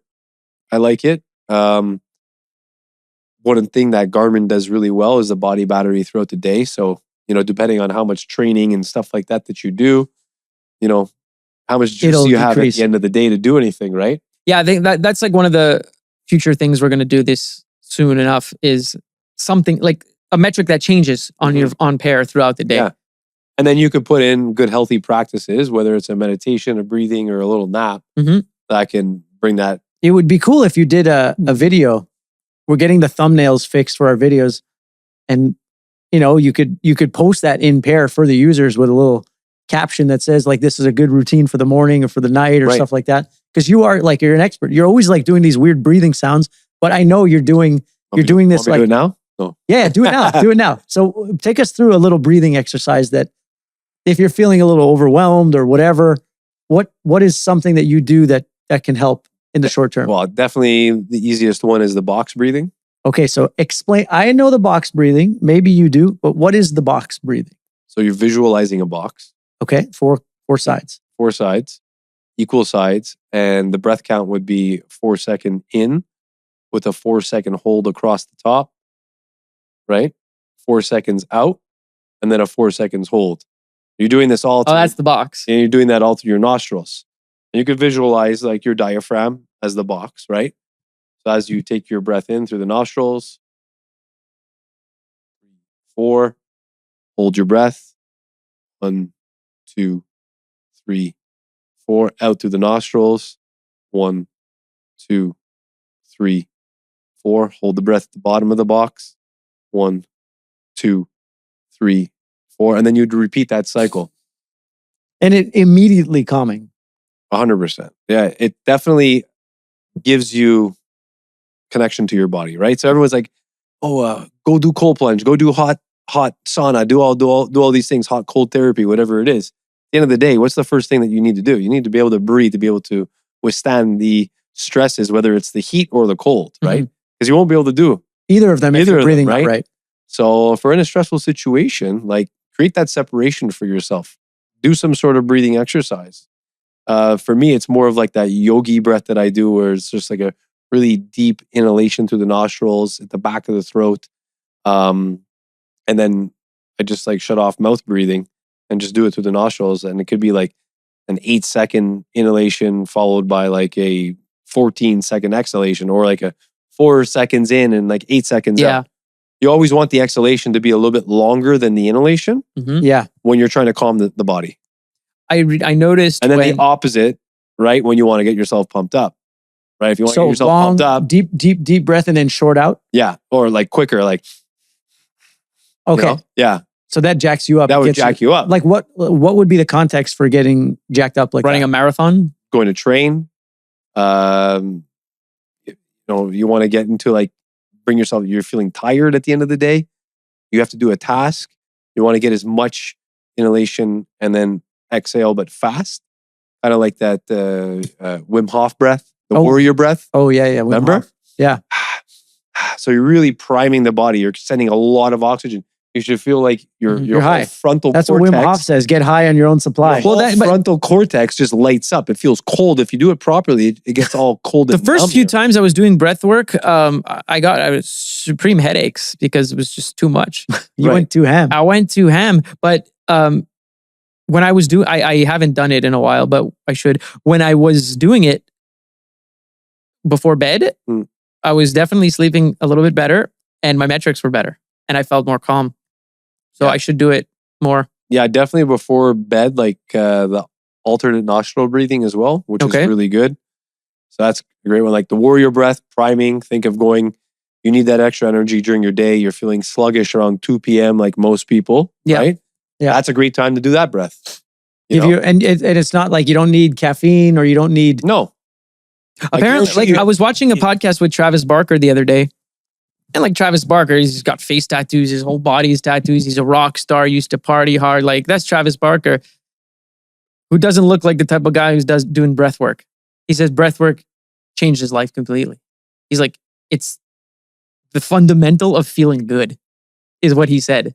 He's like, I wish I had done it earlier. Like starting the day on a breath work. There was a guy he knew, a mutual, like a cholo guy from the gangs of, I don't know, LA, and covered in tattoos. And he goes to Trav, he's like, yo, Trav, man, you got to try this. Because a lot of these guys look hardcore, but they're very sober and like, right? You know, yeah, it's almost like they live so hard that they turn and reform. And exactly. And he said, Travis, let's do some breath work together. Travis was like, yeah, fuck off, man. But then they finally tried it. And Travis said, I think after like 2 minutes, he was sold. It changed him. Yeah, you literally get high on your own supply, right? Respiration is automatic. Breathing is conscious, right? So really being in tune with your breath. And, you know, whether it's prime, close out the day, or a stressful situation where you need to make that space and gap, it's like almost like a mini meditation almost that you go into just to, I need distance. I need to make a great... Get some perspective on yourself. What's going on? How do I want to... Like a non-reactive state. Because we all have things that... We all have self-soothing, but that's the best soother. Yeah. Is the breath. So I'm in agreement with that breathing for sure. Great. So we're going to close up the pod. Just to summarize things. Do breath work. Don't watch the news. And come hang out in Arizona because you'll be happy. And spread joy. Spread joy and spread love, spread joy, spread good vibes, and just be a good person. Yeah, and before we wrap up, RT was like obviously... Where can we find RT? Yeah. So before we get all to the links below. RT was talking about, you know, like what is the... There are certain people who can't just go to bed at 9 p.m. Like that's what you brought up. Like we saw that the most powerful metric, like 9 or 10 or whatever, like go to bed early. You're bound to get the right amount of sleep. Your metrics will be good. Don't eat too late. But he said, you know, there's a lot of new moms. There's a lot of shift workers. There's people like this or like that who may have those single issues. Fathers, whatever it is, you know. So who have a lot on their plates. So RT could be a resource on Pair that if you ever want to reach out to him or link to him or whatever, I'm sure he'd be more than happy to meet with you. Maybe give you a quick free session or something, and then, you know, connect either physically or online or whatever that is. And where can we connect with you, RT, if people are looking for Rob other than on Pair? Yeah, so Instagram RT Fitwell. Great. We will link it in this. Yeah, and then condition.ca. Great. For our studio. Very nice. Yeah, those are the two main places. Awesome. Beautiful. And you're a pretty easy guy to get a hold of. That's it. I love that. Unless I'm in Arizona. And you also do a lot of outdoor excursions, right? Ooh, baby. Like, let's go. You'll go like Morrigo hike, or you'll take people to like Centennial Park and go run around or some stuff like that. So those are always fun things to do. Like if I'm in town and you're doing one of those, I'll probably join it if it's not too crazy. That's part of the community vibes that I'd love to start doing more of. I know we're going to start a run club at Condition as well. Cool. On Tuesdays, which is going to be fun in the evening. Got one of our other coaches, Ray, who's awesome, who's going to run that as well. So that's going to be nice. But yeah, it's like bringing these community events and doing stuff that, you know, just gets people outside, get them active. There's nothing better than community, and there's nothing better than outdoors. So if you can do those things, get active, get people vibing, get people hanging out and meeting, it's the best thing you could be doing right now. In a world full of people trapped in offices and desks and their computers. And the weather's getting good. Yeah, Right, summer's Montreal, on us. so- Yeah, we have a lot of pair golf users. courses are open. Yeah, we have a lot of pair users in Montreal. Yeah, well, And- I'll be in Montreal in July. And it would be great if they could somehow benefit from the RT experience. Well, I remember when I was starting to get healthy again, 2015, 16, I was going to your group classes. They were amazing. Off the 20. Yeah, I remember that place. Infinite Training. Yeah. Infinite Training. Yeah, so those classes were amazing. I look forward to them. I used to go with a Damo all the time. Oh, yeah. Damo Deakus would come too sometimes. They were Those and were it's great. just a great energy, and that's where go grab dinner that's where- after. That's where RT thrives. And You really bring people together in a great way. if we can, bring that somehow into pair, that would be amazing. Because we don't want to just be a virtual thing. Right. We want to be a lifestyle. I love it. Total. All right, Rob, man. thanks for thanks you, for gentlemen. coming on. Thanks for flying all the way to Arizona to do the pod. Yeah, I'm gonna fly out now. Yeah. I'll drive you to the airport. Yeah. But no. get on the pair PJ. Soon enough. The pair enough. PJ right now is peanut butter and jam in my Doesn't kitchen. matter. Perfect. Even if Pear's worth $1 billion. A genius once said, if it floats, flies, or fucks, pardon my language, rent it. Don't own it. Yeah. We're definitely, when we make more money, we're not going to spend as much as we used to. No. That's great. That's great. We've learned. Yes, That's it. We Yeah, did all the not fun not stuff. repeating the things from our past, right? exactly. That keeps us in the same. The same loop. That's We want to be just out of the loop. Yeah. All right, everyone. Thank you so much for watching episode 18. Could you believe that we've done I 18 can't believe episodes? we're already at 18. You know What do they most say? podcasts don't make it till 20? We're 2 away. Are you kidding We're me? 2 away from never quitting. Or 2 more. away from We're- never quitting. We're So right there. thank you so much for joining us. Rob, thanks for having us. Everyone go follow Rob wherever. Thanks for having us, Rob. Or thanks for coming I on. said the same thing. And go follow him. Go follow everyone else. We'll put all our socials down and we'll see you next week in the next episode. So have a wonderful day. Have a wonderful week. And God bless you all. May the vibes be with you. May the vibes be with you. And don't forget to go see episode 3 Star Wars Revenge of the Sith in theaters. Time It's travel. re-released.